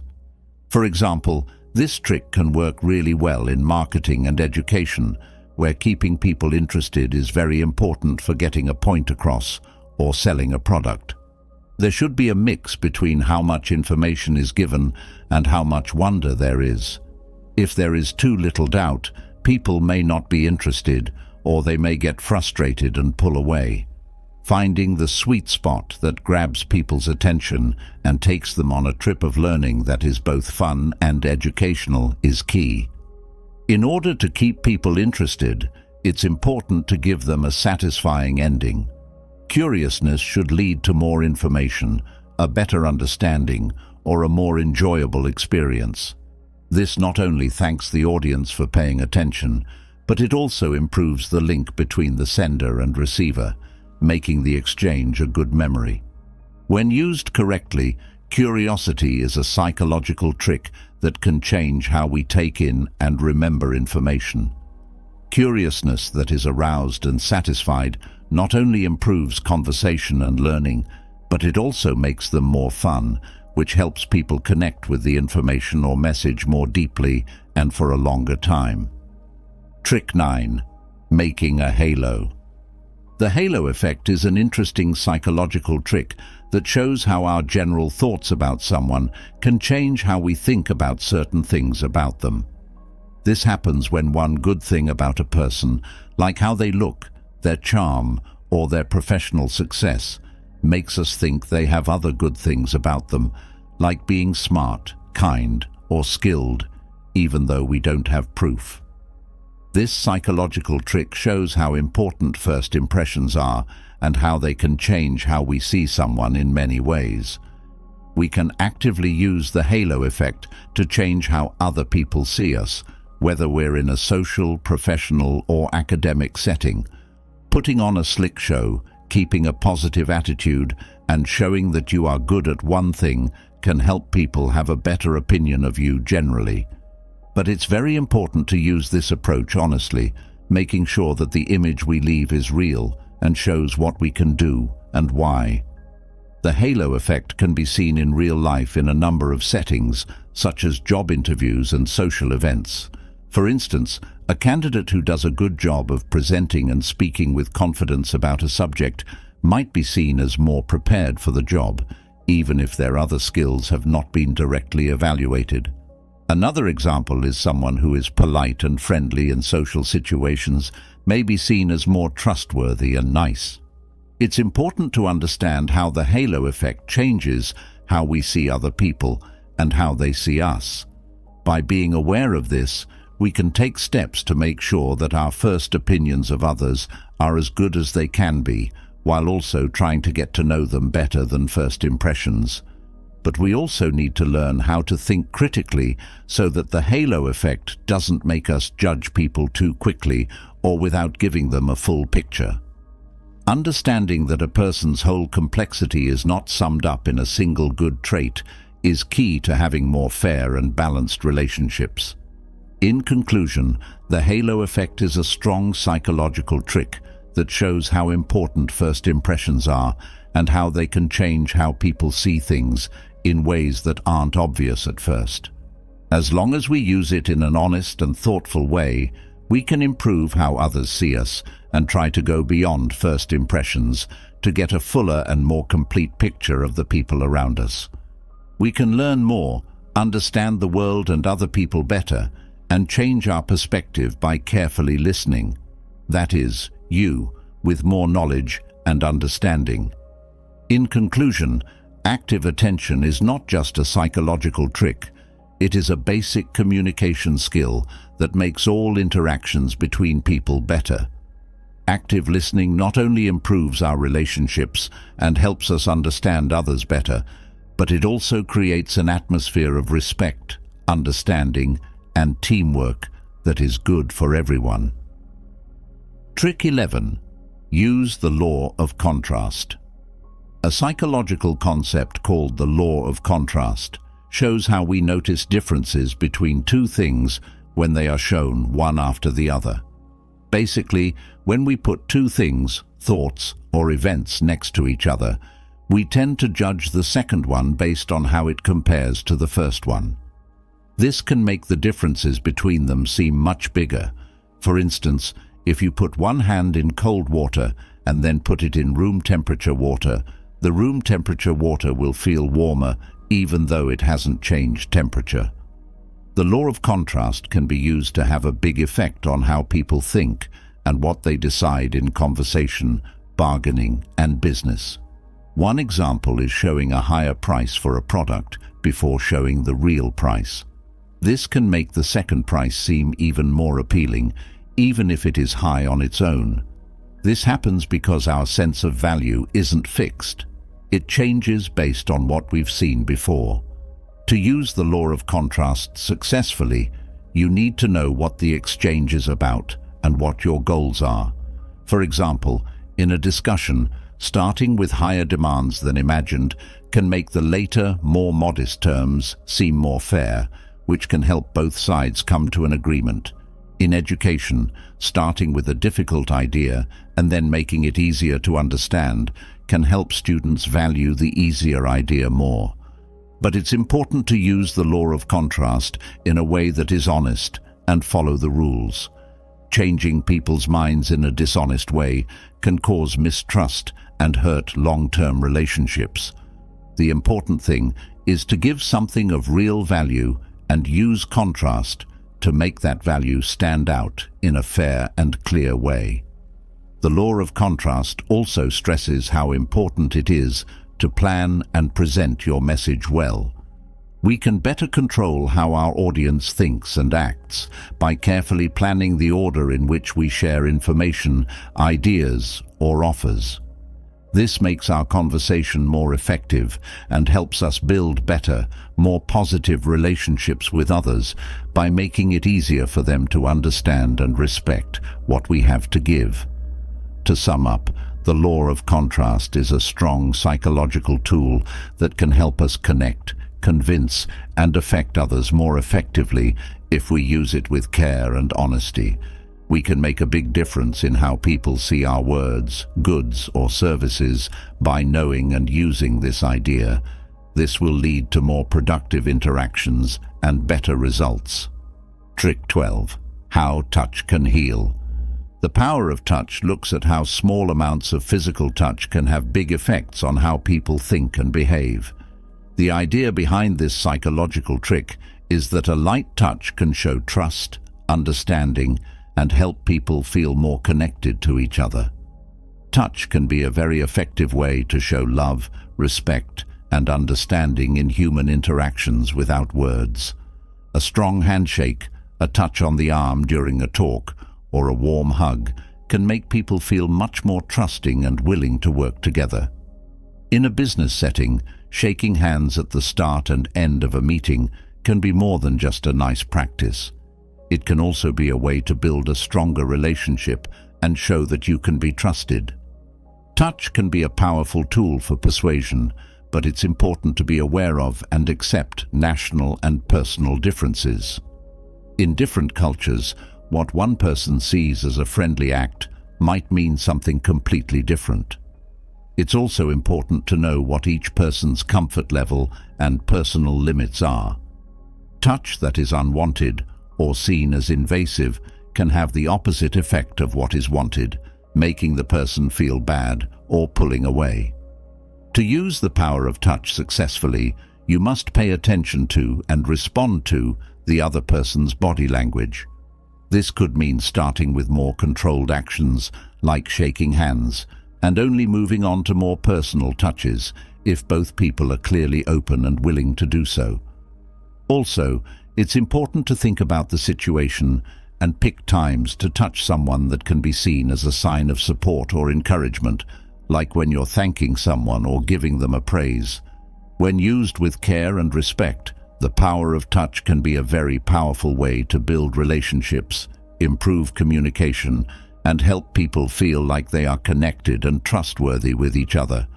It's a warning that real relationships with other people are still very important, even in a world that is becoming more and more computerized. Trick number 13, the authority principle. The principle of authority is a psychological trick that uses the fact that people naturally follow or accept people they see as experts in certain areas or topics. This happens because we naturally want to know what to do and be clear in a confusing world, so we look for help from people who seem knowledgeable, skilled, or powerful. When someone is seen as an authority, people are more likely to follow their advice, choices, and views, even if they can be criticized. To use the principle of authority effectively, you must first build your trustworthiness. This can be done by showing that you have specific information, related experience, or a connection with other well-known experts. But it's very important that this power is based on truth and honesty. It's hard to get back trust that has been lost through lies or dishonest behavior. For example, a doctor who wears a lab coat and displays relevant diplomas in their office is not only following the rules, they are also showing that they are an expert in the field of medicine, which can make patients trust their judgment more. In the same way, when giving a business talk, citing relevant research or great past experiences can make the speaker seem more authoritative, which makes the audience more open to their ideas. But it's important to find a mix between power and ease of use. In addition to being knowledgeable, the most recognized leaders are also seen as caring and willing to talk and answer questions. This not only makes the authority figure more likable, but it also helps everyone learn and grow. It's also important to know how power can affect behavior and choices without you even realizing it. Famous psychological studies in the past have shown that blind obedience to authority can lead to bad decisions or inappropriate behavior. So, building one's own authority can be just as important as pushing others to think critically and ask good questions of those in power. To sum up, the principle of authority is a strong way to lead and influence people. It can help people talk to each other better, trust each other more, and work together better when it is used in an honest and responsible way. However, it needs to be matched with humility and a readiness to talk, so that power is always used for the good of everyone and their own growth. Trick 14. Being consistent. Consistency is a psychological trick that uses the fact that we naturally act in a way that matches what we say, what we believe, and what we've done in the past. This concept is important for building a strong and stable personal identity. It can also be used to successfully and quietly change the behavior of others. Cognitive dissonance is the psychological pain we feel when our actions don't match up with our views or past actions. This natural dislike to cognitive dissonance is what makes this trick work. Making a promise at the start is one way to use the principle of consistency. When someone says or writes that they are committed to an idea or goal, they are more likely to follow through with actions that are in line with that commitment, even if it costs them something. As a result, people try to keep up an image of honesty and dependability because being consistent between what we say and what we do is often seen as a good trait. While selling something, this could mean getting a customer to agree on how important certain product features are and then showing them how that product is the best way to meet those needs. Asking for small favors or promises can lead to bigger teamwork in the future, whether it's at work or in social situations. It is very important that the first promise is made easily and without any pressure for the principle of consistency to work well and responsibly. It's also important that the actions or views you want to encourage are in line with what the other person values and cares about. In addition to making it more likely that people will follow through, this helps build connections based on respect and understanding. Being consistent is another important part of growing as a person. As we try to stay true to what we said we would do, making our promises public and setting clear goals can greatly increase our desire to keep them. This shows that the principle of consistency can be a good thing, not just for swaying other people, but also for helping you grow and reach your goals. To sum up, consistency is a strong psychological concept that can be used to subtly but significantly change how people act and what they choose to do. When used with care and respect for other people's values and rights, it can be a useful way to build trusting relationships and get people to do things that are good for both them and the community. Tip 15. Use social proof. Social proof is a psychological trick that uses the way people act in groups to get people to do what they want them to do. This concept says that people often look to what other people do and choose to decide what is right or good in a given situation, especially when they are not sure what to do. Social proof is strong because it is based on the idea that the knowledge of the crowd can be trusted to guide people. This happens a lot of different situations, like when people choose a place based on reviews, or when they decide to buy a product that has a lot of good reviews. When we see that other people have made a decision or started acting in a certain way, we are more likely to do the same as long as we think that the decision or behavior is good. To use social proof successfully, you should show well-known choices, reviews, or approval from groups that are relevant to the person or community in question. You can do this with customer reviews, recommendations from influential people, numbers that show how popular a choice is, or even success stories of people the audience may look up to or see as similar to them. People are more likely to believe a product or service if a lot of other people are already getting its benefits.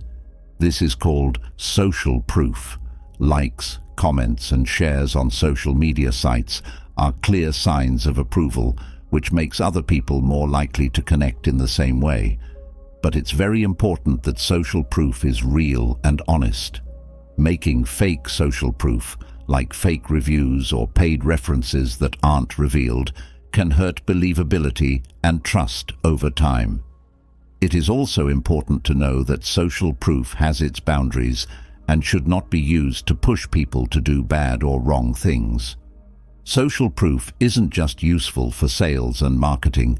It can also be used to encourage good behavior in social and environmental settings. For instance, pointing out how popular sustainable practices are or how more and more people are choosing to live a healthy lifestyle can give others the courage to follow suit. To sum up, social proof is a psychological concept that comes from our need to join and our faith in the knowledge of the group. When used in an honest and responsible way, it can be a powerful way to change people's decisions and actions for the better, which is good for business and for everyone's health.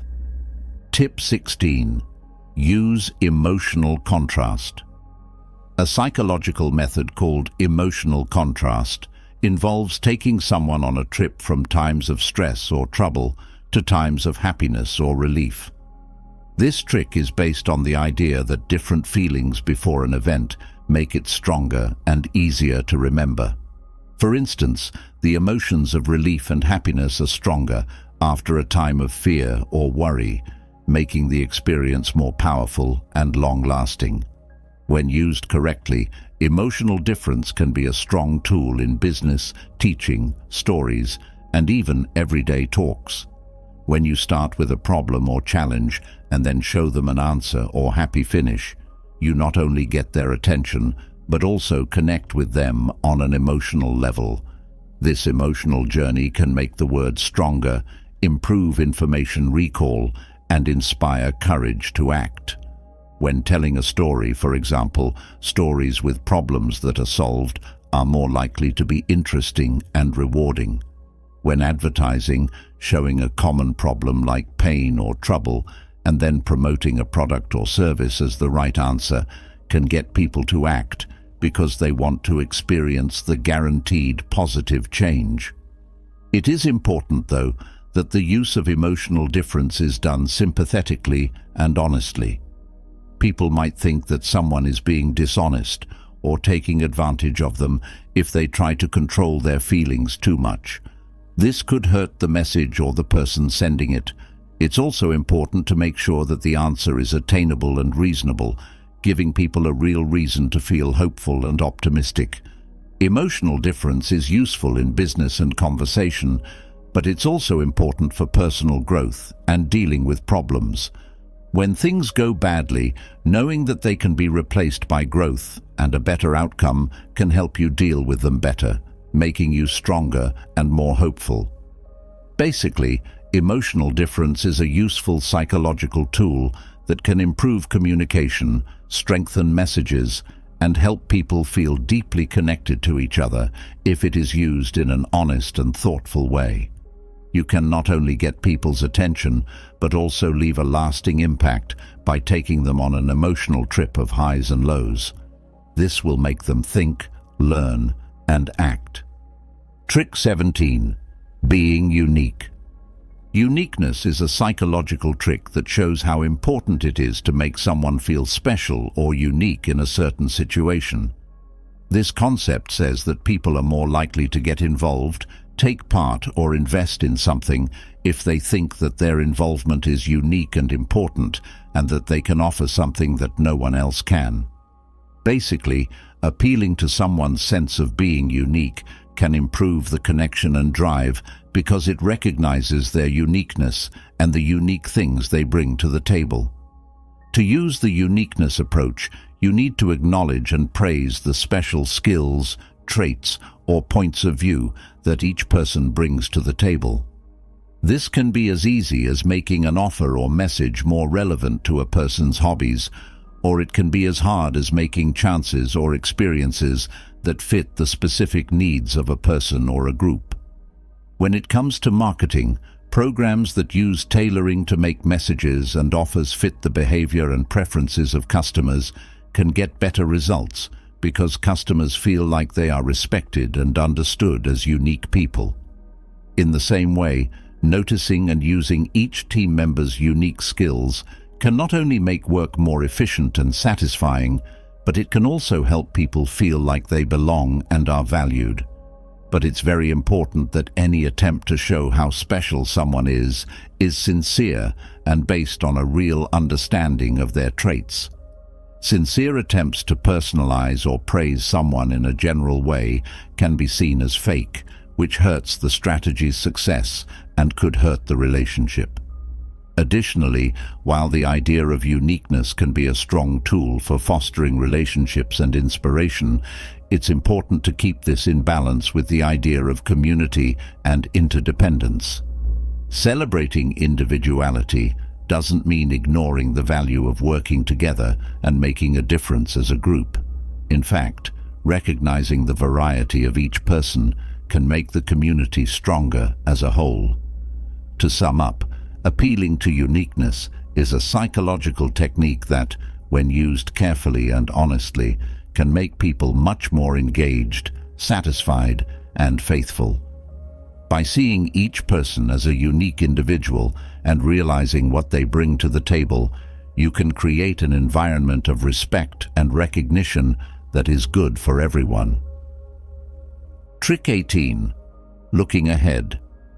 Anticipation is a psychological trick that uses the exciting expectation that something exciting is about to happen to get people more interested and involved by promising benefits or experiences in the future. It is based on the idea that the build-up to an event can be just as exciting, if not more so, than the event itself. People stay interested and involved by waiting for what's to come because they are building tension. For anticipation to work well, it needs to build a sense of wonder and expectation, preparing people for something big, exciting, or telling. One way to do this is to use teasers, previews, countdowns, or statements that hint at what's to come without giving away the whole story. In marketing, for instance, ads for new products that use these methods can build excitement and buzz, which keeps people tuned in and interested. When telling a story, expectation can be used to build drama and keep the audience on the edge of their seats, waiting for the big reveal. When teaching, starting a subject with a challenging question or problem can get students more interested and encourage them to learn more to find the answers. It's important to find the right mix between how much information is given and how much is kept secret. If you share too little, people might get confused or annoyed, and if you reveal too much, they might lose interest. To keep people interested and eager, but also sure that the wait will be worth it, you need to find a balance. It's also important to keep the vows made during the expectation phase. Expectations give people hope, but if the real thing doesn't live up to the hype, they may lose trust and be let down. To keep your reputation and keep your audience happy, you need to make sure that the end experience or product is good and useful. Anticipation can also be good for your mental health, because expecting good things to happen can make you happier and more satisfied. Because of this, expectation is not only a way to get people interested and sell products, but it's also a useful way to make life more interesting. To sum up, expectation is a strong psychological trick that can increase interest, feeling, and pleasure when used wisely and properly. It's possible to make moments that people will remember and build stronger, more important connections with them by setting high expectations and living up to them. By looking at the many psychological tricks that can be used, such as the magic of expectation and the power of naming, it becomes clear how a deep understanding of psychology can change the way we connect with each other and our relationships. Each method, which is based on sound psychological principles, gives us a look into the mind and shows us how to have a good effect on ourselves and those around us. It's possible for these techniques to not only improve communication and build bonds, but also create spaces where people understand and care about each other more when they are used in an honest and careful way. It's important to always be honest and respect other people, and to use these tricks in a way that helps everyone instead of unfairly manipulating others or getting something for yourself. Knowing and using these psychological methods can help you communicate better, build stronger relationships, and gain a greater understanding of how people work. By giving ourselves these tools, we can more easily manage the social world, make deeper links, and make things better in the situations we find ourselves in. In the end, the psychological tricks we've talked about in this guide show how powerful applied psychology can be. These things tell us how important it is to go into every contact with care, knowledge, and a real desire to make the other person's life better. We open the door to a world of endless opportunities for connection, growth, and mutual understanding as we continue to learn about and use these concepts in our daily lives. Epictetus said, "It is not that some things are by nature good and others bad. It is our judgments and opinions that make them so. Stoicism is a way of life that helps us choose who to trust and respect as we go through life's many relationships and meetings. Let's look at some cases of people who may not deserve our trust and respect if we follow the Stoic way of life. Some Stoics believe that we should only trust and respect people when we have to. They say this because virtue is the most important thing. So, who should we be sure to respect and trust? There are 9 types of people who make it hard to trust and respect others. They make it hard to hear the truth and be honest. Before we begin, we should all ask ourselves, how do these people make you less likely to trust and value other people? How does Stoicism help us act in a wise and calm way? Not because we feel better when we are judged, but because we feel better when we understand and have knowledge. Get ready for an important trip. Every challenge is a chance to learn and grow, and every experience is a chance to learn how to live a good life. Leave a comment to show that you want to learn more about Stoicism's timeless lessons. Let's try to get the knowledge and strength to know when someone doesn't deserve our trust and respect, and let's work on building the traits that make us deserve it. 1. The person who spreads rumors. When people talk to each other, trust and respect are the most important links. The way some people act, though, cuts them off from the virtue of ethics. Clara, for instance, was known to like to talk about other people. Talking about it in private at first didn't hurt anyone, but soon it changed into a web of doubt and disrespect among her friends.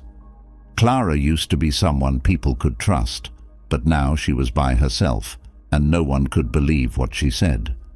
Being Stoic means that what you say should reflect who you are, and talk goes against the Stoic values of being honest and caring about other people. It breaks down society by making people hate each other and spread lies. Gossiping shows that a person lacks self-control and doesn't value other people's worth, which are both Stoic values. Epicurus, a Stoic philosopher, once said that we should put more emphasis on our character than our image because it reflects who we really are rather than what other people think of us. Because it hurts our character and our image, he said we should be careful not to do it.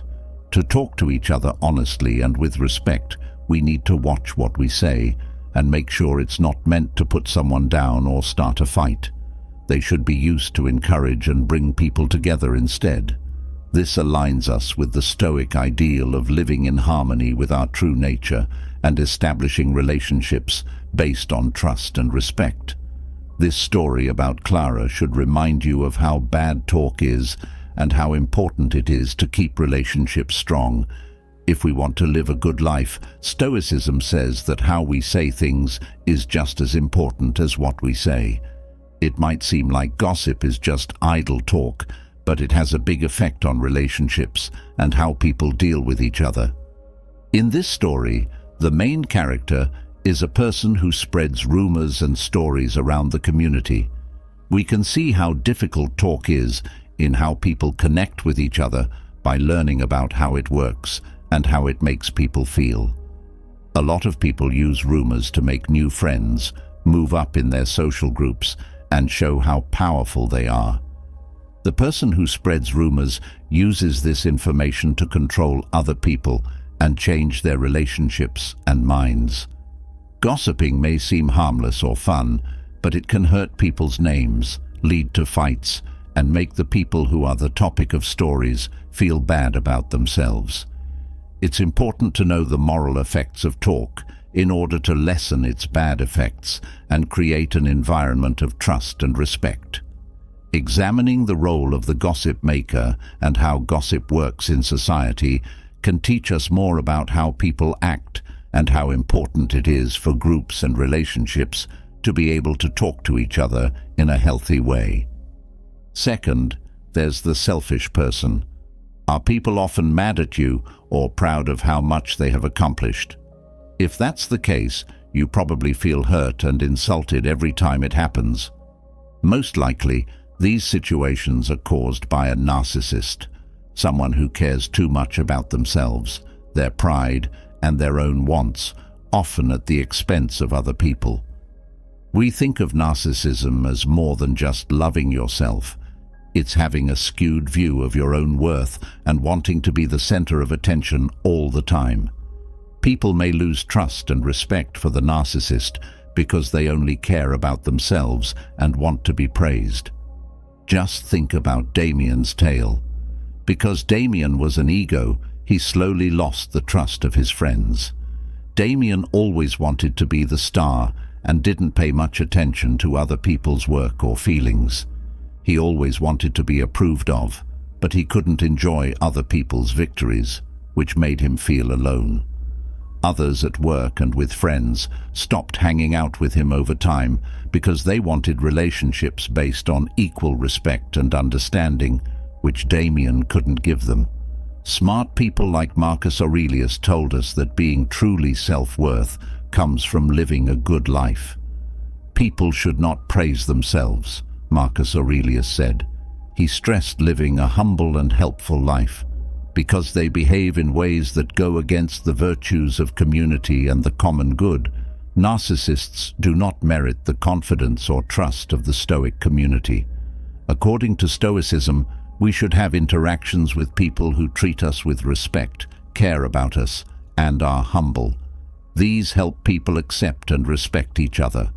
So, Stoicism tells us to be smart about our relationships and pick people who share our lives instead of taking over, even if we meet selfish people along the way. We are in line with the Stoic desire of a good and peaceful life when we do this. The third type is the jealous. There are people in the big stage of life who are jealous of other people's achievements instead of being happy for them.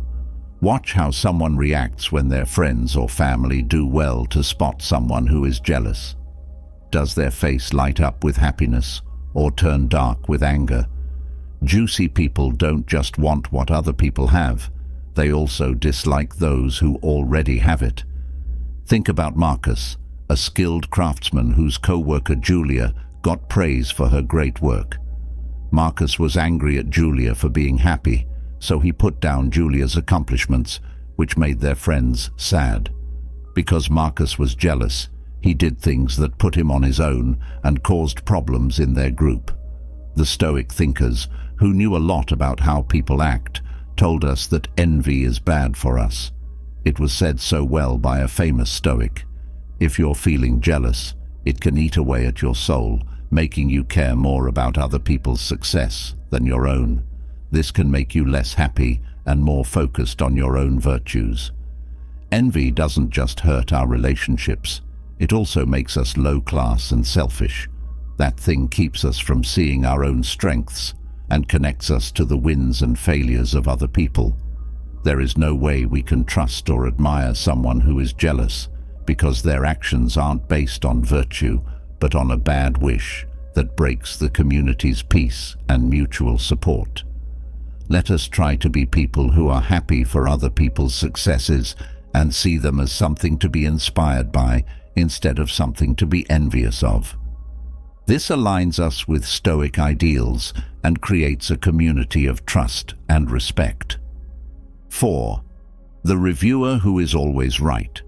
There are good people in the world who can help us grow and become better people.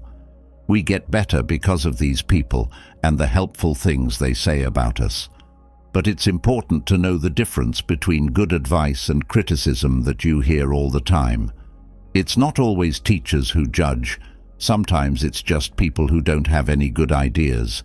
You might know someone who finds flaws quickly, but takes a long time to help. This person is always being critical. People who criticize others all the time probably say hurtful things that they don't mean to. Epicurus, a Stoic philosopher, asserts that criticism can be viewed through the framework of Stoicism, which is built on human development and strength. With the advice, don't explain your theory, live it. We are told to listen less to the words of people who are always criticizing us and more to our own moral and logical sense. Stoic values are incompatible with a relentless reviewer who constantly seeks out flaws without attempting to improve things. If we let these people's words stay in our minds, they can stop us from growing and take away our peace of mind and sense of self-worth. In other words, good criticism can help us grow, but feedback that doesn't change us often doesn't have the content that does. This difference is very important to understand. Learn to let bad criticism fall off like tree leaves, not affecting you. Take criticism that makes you want to be good and do your best. Let's look for leaders who are honest and have a plan. Also, keep in mind that you win respect and trust by being positive, not negative. Following Stoic principles not only shields us from the useless criticism of the eternal reviewer, but it also commits us to growth, resilience, and virtue. 5. The person who is manipulative. Alex lived in a noisy area. At first, Alex's personality and charm got a lot of attention. Alex, on the other hand, was very sly and often used other people to get what he wanted in talks and situations. Alex slowly turned into a more shady person. He spread lies to change the group's mind, or pretended to be upset to get support and avoid taking responsibility. People in the community who used to be trustworthy and honest started to notice the patterns over time. Alex's actions didn't always match what he said, and things always seemed to work out for the best. Alex lost friends and respect as people stopped trusting him, inviting him to events, and talking to him. His influence decreased. In the end, Alex was by himself, which was very different from the busy social life he used to have. Alex fits in with this group of people like everyone else. It can be hard to tell the difference between words that convince and words that control when we're interacting with other people. This is a very important difference because influence tries to teach and build knowledge, while manipulation tries to trick for personal gain. Manipulation has no real value and destroys trust and respect, which are the building blocks of real relationships. Stoic ideals, which place a premium on virtue, honesty, and ethics, are basically at odds with manipulative behavior. Stoicism tells us that our words and actions should be in line with these core virtues. This makes our relationships more trustworthy and respectful. These roots are broken when trickery comes into play, which leads to a loss of trust and, eventually, respect. How then can we use Stoicism to spot and avoid people who are trying to trick us? First, we need to work on developing insight, a Stoic virtue that helps us see past what we see and figure out what people really mean when they say or do something. We need to ask ourselves if these words or actions are good for everyone, or if they are meant to help one person at the cost of another. Manipulation, not society, kept Alex from making friends. It was a powerful reminder of the Stoic idea that what we do and choose defines us, and that there is no room for lying or manipulating in the quest of virtue. In every social group, there are people who know how to trick others. When dealing with manipulative people in your daily life, at work, or even in society as a whole, it's important to understand their plans and motivations. If we can spot these bad habits, we can keep ourselves and other people safe from them. Here are 5 important things you should know about manipulative people. People who are manipulative often hide their true intentions behind anger, charm, or even praise. At first glance, they might look nice and friendly, but they only care about what they do. People can trick you if you don't learn to read their body language and notice patterns in the way they act. Among other things, manipulators lie, make people feel bad, gaslight them, and play on their emotions. To get ahead or take control of a situation, they use their target's flaws and weak spots against them. We can stay on our own if we know these tricks. The act of influencing is caused by a lot of different things. Some of these are the need for money, power, control, or acceptance. Some people are cunning because they are very scared or have been hurt in the past. We can connect with someone and stay safe from their dangerous deeds if we know what they really want. Negative results of manipulation can be very bad, such as broken relationships, low self-esteem, and even mental harm. People who are manipulative often cause a lot of trouble after they leave. This damages trust and breaks down relationships with other people. The first thing that needs to be done to stop influence is to understand how bad it is. Defense plans. If we know what we're doing and are aware of it, we can come up with good ways to stop abuse. A few important skills we need to have are the ability to set boundaries, be more brave, and think more seriously. Putting ourselves around helpful and trustworthy people is another way to protect ourselves from manipulators. To make society better and more stable, we can learn what influence is and how it impacts people and groups. The best way to keep ourselves safe is to learn more about the world. The sixth one is the flatterer. Being honest is a big part of getting along with other people and earning their trust and respect. Some of us, though, have a trait called flattering, and it breaks this very basis. People knew that Thomas said nice things about other people too much. His words were sweet, but they weren't really meant. His friends began to doubt his praise over time, which caused them to lose trust and respect for him. His relationships used to be deep, but they got thin because he liked to lie more than tell the truth. Why do people who charm others seem doubtful and worn out? Stoicism tells us that relationships based on honesty and respect are the best kind. That's right, flattery is a lie, especially when it's too much and not achieved. You don't use it to encourage people, you use it to control them. That's not really to show thanks, it's just a way to get along with them. To be stoic, you should be honest and treat other people with care. This kind of behavior goes against those values. Stoic philosopher Seneca warned against the perils of flattery, saying that it exploits our frailties. It's because they want something that people spread flattery. They lack self-control and don't care about the Stoic virtue of truthfulness when they act this way.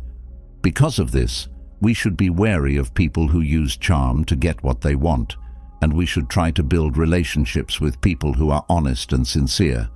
Also, we should fight the urge to be the one who flatters others, because being honest earns real respect and love. The flatterer is an idea that has been around for a very long time and in many places around the world. This subtle way of manipulating people often seems safe because of the nice things they say and do, but they are really up to no good. To get along with others, avoid being lied to, and tell the difference between real praise and sneaky influence. You should know how charm works. The illusion of affection. Flattery can look like real love or respect, giving the idea of warmth and admiration when it's not. But it's selfish because they want your favor, power, or an edge over other people. Ego stroking is a form of manipulation in which someone takes advantage of another person's flaws and fears to get them to do what they want or stay loyal. They make the people they target feel like they owe them something by stroking their weak egos and making them feel good about themselves. Giving praise to a narcissist feeds their ego and makes them think they are better than other people. People who charm get people to believe what they say by giving them comments and praise that are clever. Being dependent and being manipulated keeps going like this. Flatterers seem nice at first, but they're really telling you a lot of lies. They have other plans and goals that aren't public. Their comments and actions are carefully planned to help them meet their goals, whether they want something for themselves, more power, or to feel good about themselves. Being aware and skeptical. It is very important to become aware and skeptical because people often hide their truth behind charm. When someone flatters you, you can stay clear and strong if you trust your gut, question their intentions and know the difference between real praise and planned trickery. This play, The Flatterer, shows how relationships can be two-sided, with thin lines between truth and lies, love and abuse. You can avoid falling for its tricks and instead build real relationships built on trust and respect by learning how it works and all of its different levels. Seventh, who was hurt in our life's big story? Some people always make the other person look bad. These people often put on a show of bad luck, not because they really need help, but to get pity and avoid taking responsibility. They are no longer in charge of their own lives. Instead, they are victims of circumstances and often take advantage of other people's pity. Let's look at Emily's case. Early on, Emily's friends felt bad for her, but as they learn more about this pattern, they start to doubt and dislike her. They know that Emily's constant feeling of being a victim is not a fact, but a choice, a failure to deal with life's problems in a free and responsible way. Epictetus, a Stoic philosopher, said, "What matters is not what happens to you, but how you react to it." This shows how important it is to be strong and in control when life gets difficult. This wise saying backs up the Stoic idea that we can control our character and how we act, even if we can't change the world. That person is not being honest with themselves if they live in misery and use other people's kindness to get what they want or avoid something. Some of the virtues, like courage, understanding, and justice, are not at all like the strict man. It's not only bad for your own growth when you act badly, but it also hurts relationships because it destroys trust and respect. Support and understanding are important parts of our society, but people who don't want to take responsibility for their actions shouldn't use them. When someone acts like a victim, we need to be smart about how we talk to them and give them support that forces them to be responsible instead of letting them avoid it. By doing this, we support the Stoic ideals of personal responsibility and mutual respect, fostering a community where trust is gained through real interactions and growth for everyone. Add your thoughts in the comments section below about the types of people you deal with and how you handle them. Eighth, the person who doesn't care about other people.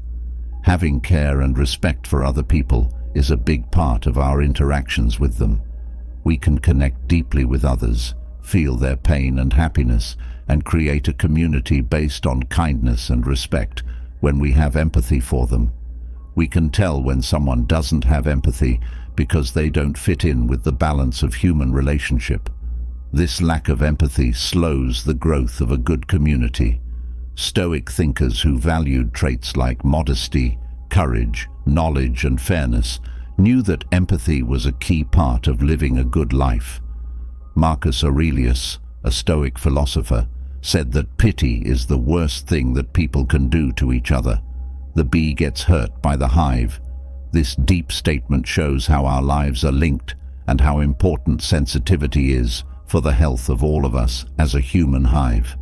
People who don't have empathy see the world through a narrow view, only considering their own wants and situations and not considering how others feel. This kind of person, who isn't involved in the happiness or pain of others, doesn't add to the fabric of a caring and helpful society. Not only does their lack of empathy make them feel alone, but it also makes it harder for others to understand and care about their feelings. So, it's clear that we shouldn't trust or value people who don't have empathy, who can't put themselves in other people's shoes to understand and feel what they're feeling. Understanding is the foundation of trust, and mutual respect and shared values are the building blocks of respect. People who don't have empathy lack these basic traits. Finally, let's follow the Stoic advice to develop empathy, to understand and care about people other than ourselves, and to work toward building a society where trust, respect, and virtue thrive. By doing this, we not only follow the Stoic ideals, but we also help create a world where everyone is seen, heard, and respected. This makes the human experience full of mutual respect and understanding. A fundamental component of getting along with others and making friends is empathy, or the ability to comprehend and share another person's feelings. However, not everyone has this trait to the same level. Some people have trouble knowing how other people feel, which can make it hard to talk to them and form bonds. In order to get along with someone who doesn't have empathy and build better relationships, you need to understand them. When someone doesn't have empathy, they often have trouble noticing or understanding how other people feel. The way someone talks, moves, or shows their face might not help them figure out how that person is feeling. This can make it hard to get along with other people because they might not seem to care or understand how other people feel. Making and maintaining ties both require empathy. If someone doesn't understand, it might be hard for them to connect with others on an emotional level. People around someone who doesn't have empathy may also feel lonely or alone because of it. Communication issues. Empathy is crucial for effective communication because it enables individuals to understand and respond appropriately to situations from the perspective of the other party. If you don't have empathy, it might be hard to talk to other people in a deep way. They might act cold, uninterested, or even rude, which could cause problems or stress when you meet them. Different types of empathy. It's important to know the difference between logical empathy and practical empathy. Cognitive empathy means being able to understand someone else's point of view mentally. To truly understand and empathize with someone, you need to feel their feelings. Cognitive empathy is something that some people are good at, but not so good at feeling empathy. Other people may have trouble with both. Some of the things that can make someone lack empathy are their genes, the way they were raised, or mental conditions like autism spectrum disorder. Therapy, social skills training, and relaxation methods can help people become more empathetic and improve their relationships with others, but it might be hard to change how empathic someone is by nature. You need to have understanding yourself in order to understand someone who doesn't. Being patient, kind, and willing to see things from their point of view will help us connect with and understand them better. 9. People who judge. When you hear the word judgment, what comes to mind? In its most basic form, judgment is a thought or decision about someone or something.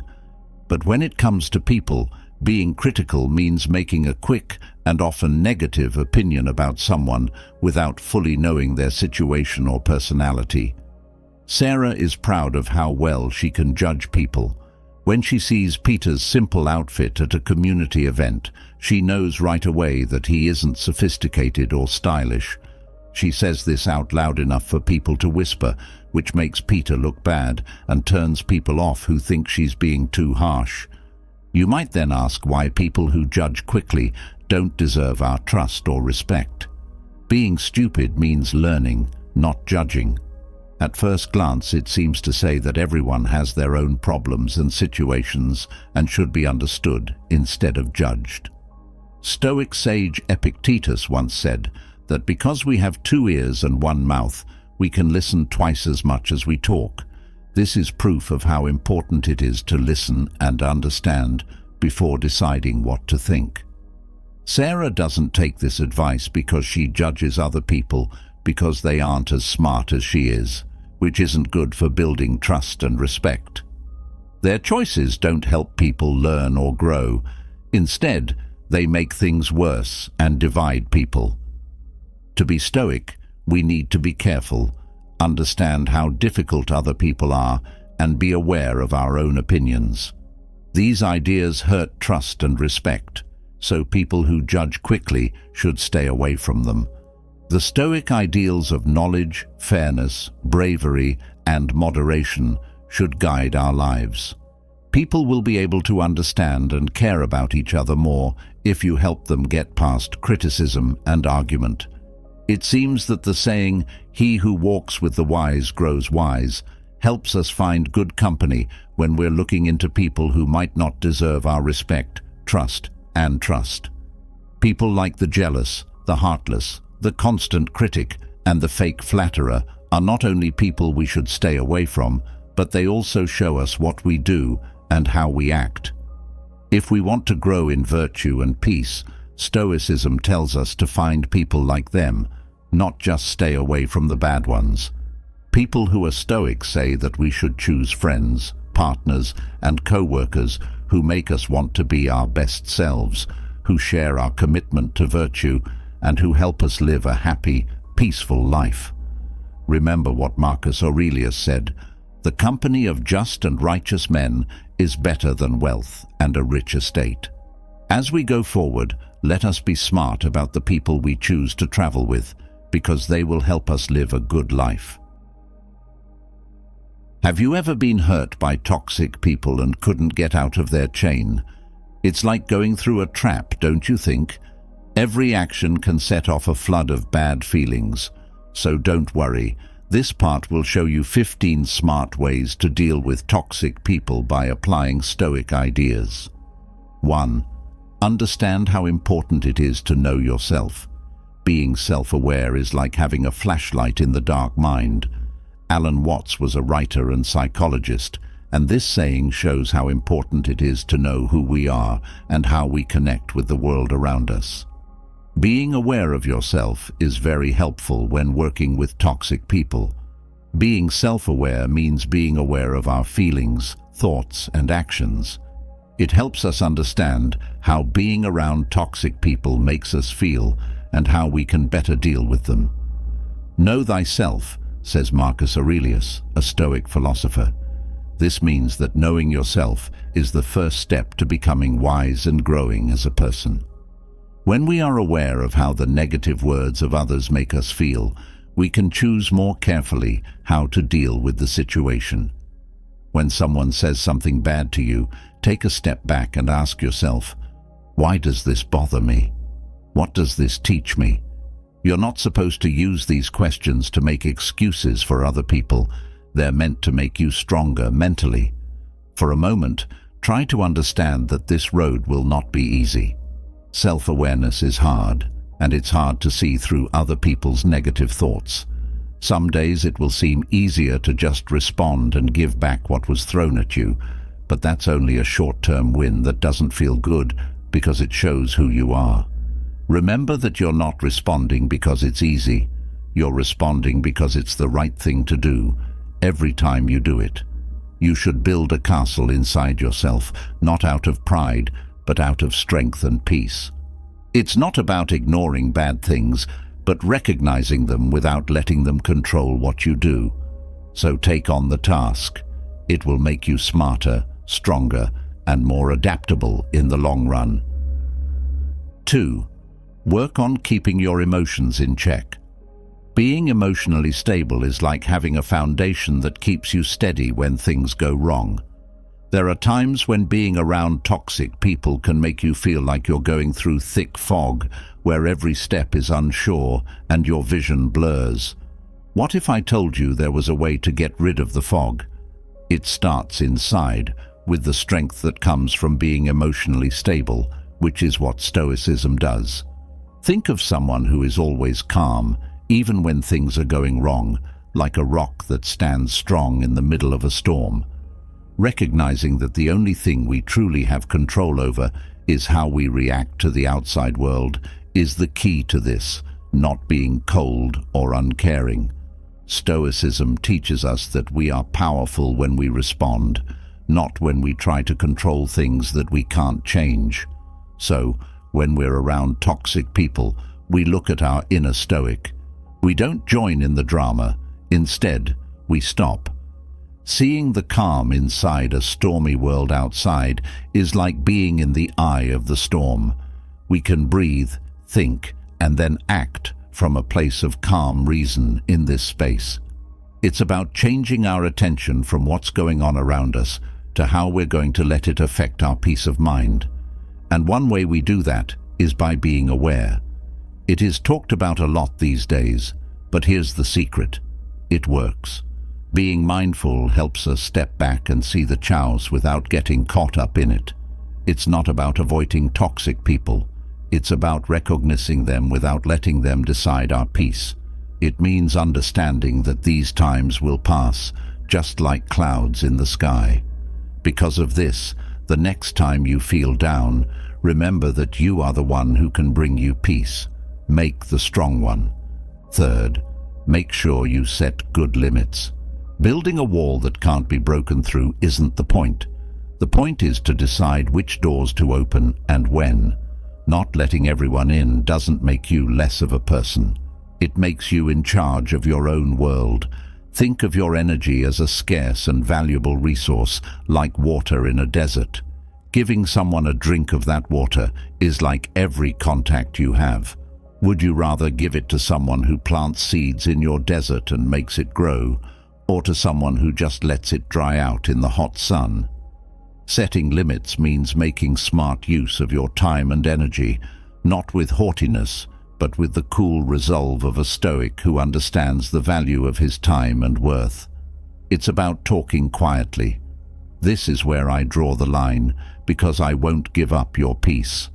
With this attitude, let's go forward. Every day is a chance to paint your work and put your energy where wonders grow. Always keep in mind that setting limits for yourself, out of respect for yourself, is not an act of anger, but one of knowledge and self-respect. Today, start by making it clear where your yard stops and the wild begins. Don't cut people off. Watch as the scenery of your life changes. 4. Take charge of your bad thoughts. It's interesting that the way we talk to ourselves can either protect us or hurt us when we're around toxic people. Imagine that your mind is a garden and each thought about yourself is a seed. Planting seeds of strength and perseverance helps us stand strong, but when we add toxic weeds like self-doubt and fear, they choke out all the good things. That's not the whole story, though. Stoicism is an age-old way of thinking that helps when you can't just walk away. What happens to us doesn't matter as much as how we handle it. We learn from Stoicism that real strength comes from how we respond. So, while you're dealing with the rough waters of someone else's bad effect, pay close attention to the things you say to yourself. Don't ask yourself, why do I have to deal with this? Instead, think about, how can this experience make me stronger? You can build up your strength, your ability to understand others, or your courage to stand up for yourself. Change the way you see things. It's not just messing around with words, it's taking back your power. Getting away from something is a small but important thing you can do. It's not cold or uninterested. You're just picking carefully where to put your energy. Visualize someone's mean comments as arrows. Those arrows can't hit you if your self-esteem is a shield that can't be broken. You will still feel the pain sometimes, but know that those arrows can only hurt you if you let them. So, think about this for a moment. How often do you let negative things going on around you affect the way you talk to yourself? Building a wall around your heart isn't the only way to control this. You also need to know your worth, understand that your response is your power, and sometimes just choose not to give up your peace. Stoicism isn't about not feeling anything. It's about picking which fights are worth your blood. Remember that you are the only person in this world that you can really control. 5. Be smart about how you use your energy. The rough seas of dealing with toxic people can test even the most stable minds. Let's look at energy intelligence as our guide, though, and see what we can learn. Think of your energy as a wall that keeps out bad things, like an old city wall. It keeps you safe and at peace. Think about the freedom of choice in these settings for a moment. You can choose what fuel to put in your car, which affects how well it runs and how long it lasts. Similarly, You can choose how to interact with people who drain your energy. Your superfuel can be responding with kindness and understanding, or just deciding not to engage at all. This will keep you on track and improve your mental health. Avoiding strife isn't the point. The point is to get smart and make choices that are in line with your peace. Using this intelligence is more than just being able to control yourself. It's about making a space around you so stable that not even the strongest storm can shake it. You can't be moved like a tree with deep roots in the ground. That's not because the wind doesn't blow around you, but because you know how to bend and sway with it without breaking. The toxic energy is disarmed by this strength and flexibility, so it has to go away or move on. Sixth, keep your eye on your own goals. Putting your attention on your own goals is like turning on a lantern when it's dark outside. When you're around toxic people, it's easy to lose sight of your goals and let their negativity get in the way. Focusing on your goals, on the other hand, acts like a screen, keeping you from being distracted and helping you keep your mind and emotions clear. Take a picture of yourself steering a boat through a storm. Even though the waves are big and the wind is strong, you have your goals to guide you.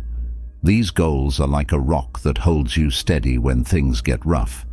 When you think about what you really want out of life, other people's bad thoughts start to fade away. Focusing on your goals also helps you keep a long-term view, which is different from how determined you are to reach your dreams. You can see that the short-term problems that toxic people cause are just things that are getting in the way of your success.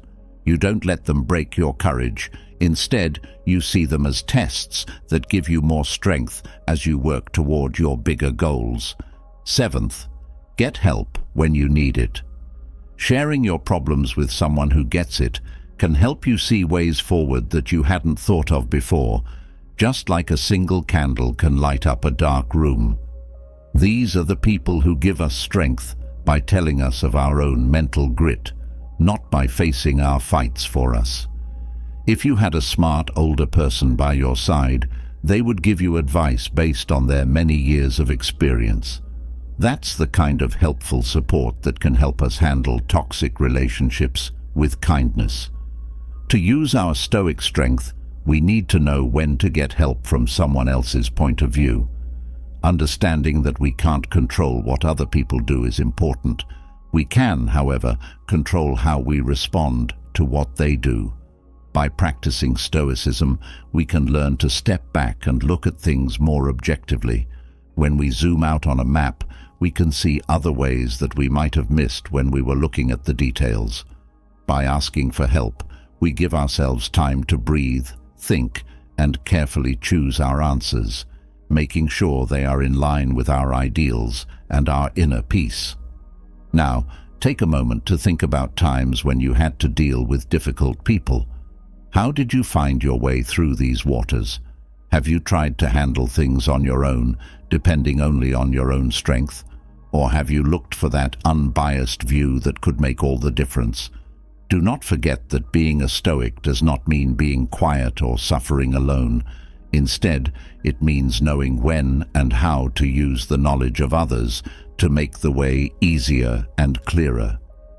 8. Uses methods that focus on finding solutions. This way of thinking makes it possible to turn these exchanges into chances to learn and grow as a person and as an emotional intelligence expert, instead of frustrating ones. As you might expect, it takes imagination to change the plot in toxic relationships. It's like chess. You have to plan your moves ahead of time and guess how people will behave without getting upset. To do this, you need to listen more than you speak and react quietly, which is a skill that many people admire but few actually possess. Being creative in this way helps you keep the peace and avoid getting caught up in the chaos. Being able to change is your best friend in these scenarios. Keeping your ideals in check while dealing with tough people is what it means to be resilient. Like a tree, you're strong at the base, but bendy in the wind. You move, but don't break.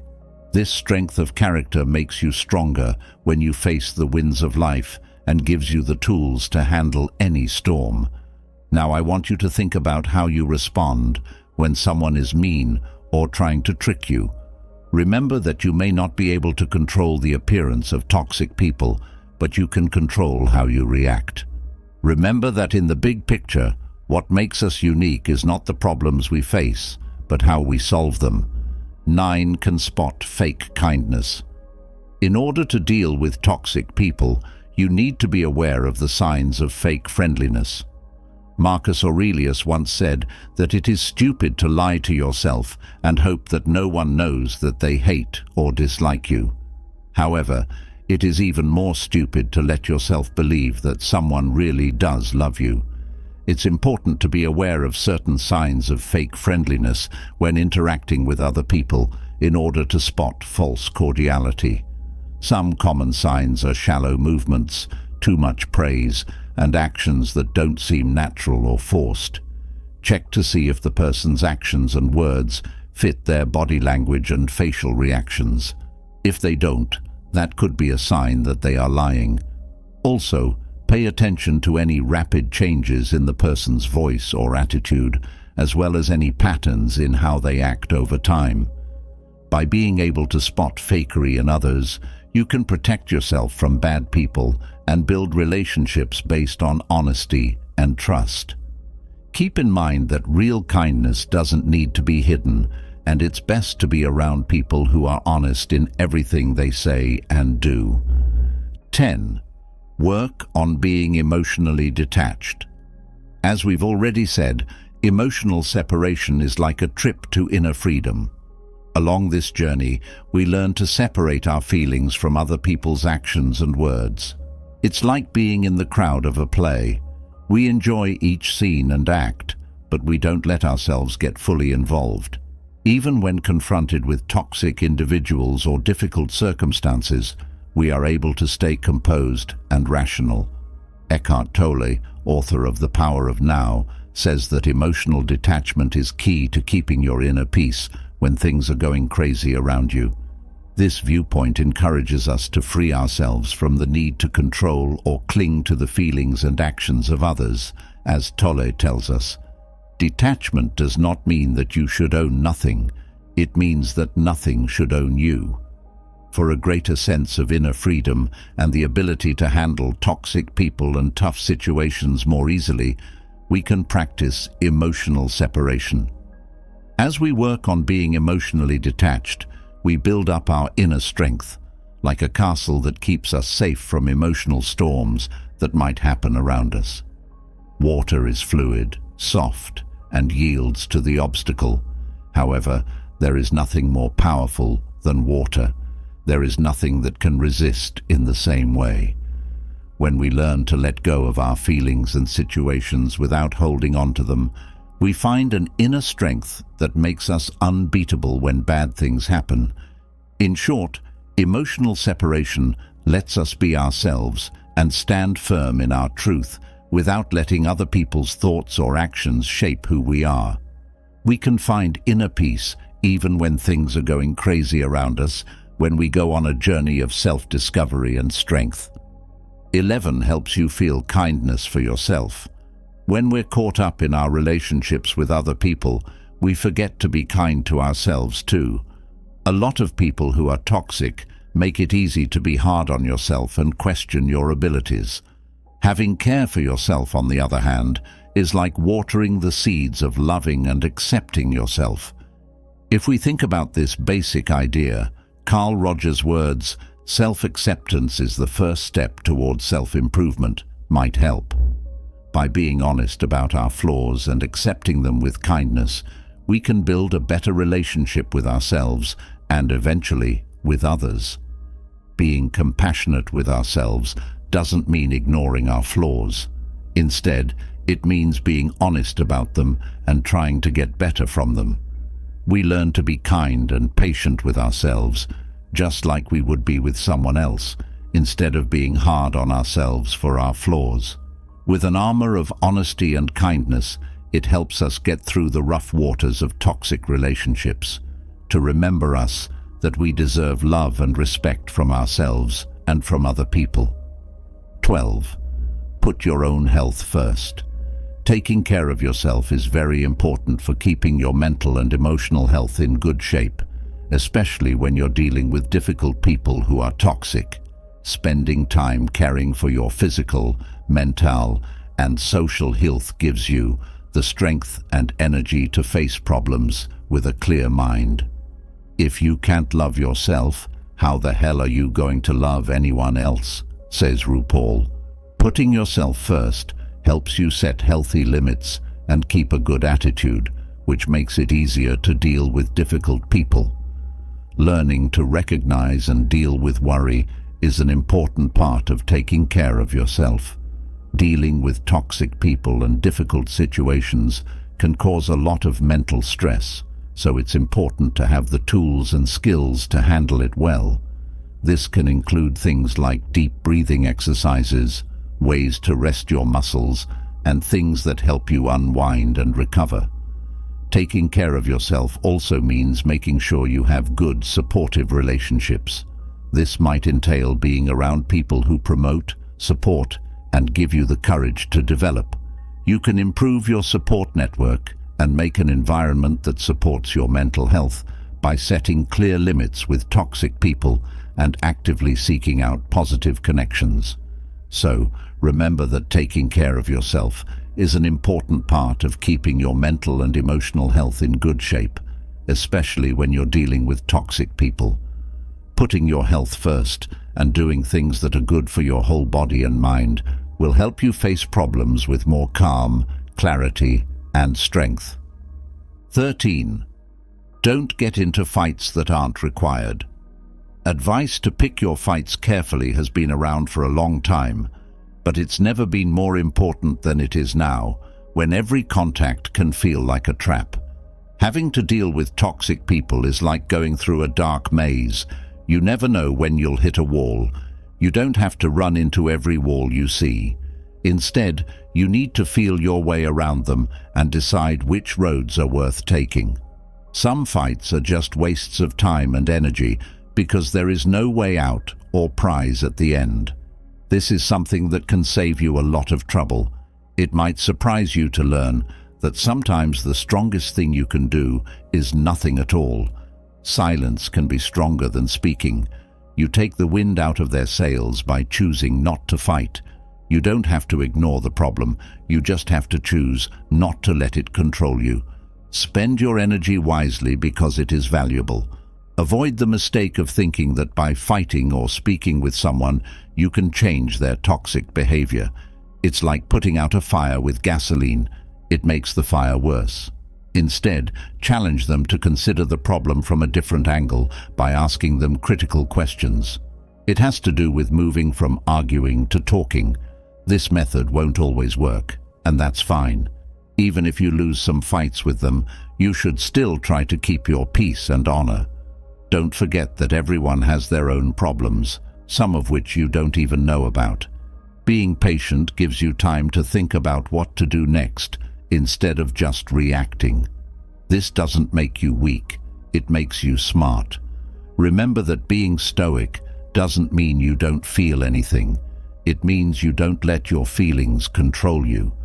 You have to pick and choose where to put your energy, since you can't fight every battle. When you're about to argue with someone, stop, take a deep breath, and ask yourself, is it worth it? 14 of them learn to forgive. Forgiving someone is a relief that lets you let go of the anger and hatred that can build up after dealing with toxic people.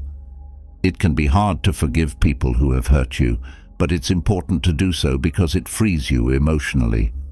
Nelson Mandela said, "Forgiveness sets the soul free and takes away fear." This is why it is such a strong thing to do. Forgiving someone doesn't mean you agree with their bad behavior or forget about the harm they caused. Instead, it's about realizing that you have the power to end your pain and move on with your life. When you forgive someone, you let go of the pain of the past and make room for more inner peace and mental health. Furthermore, forgiving someone gives you the chance to set healthy limits in your relationships. When you let go of your anger and bitterness, you can set clear limits with toxic people and keep yourself safe from harm in the future. Buddha said that forgiving others gives you the strength to keep a positive and helpful attitude even when things are hard. Forgiving someone is a kind thing to do for yourself that can help you heal and grow, but it may take time and practice. You can find new chances and better relationships in the present and future if you let go of the weight of the past. 15. Take care of yourself. Last but not least, I want to tell you of something important. You are very valuable, and no one else can take that away from you. It's easy to forget how great you are when you're dealing with chaos and toxic people. I'm here to remind you, though, don't let what other people say about you define you. The thing that makes you unique is who you are. The only difference between brave people and others is that brave people have the courage to do it, even though their inner voices tell them not to, says Brené Brown. This means that even though things get hard, they make you stronger and braver. Your worth is not based on what other people think of you, but on how you see yourself. Get back up, get rid of your worries, and remember how great you are. No one can deny that you bring something special to the world. You are strong enough to face any task and get past any problem that occurs.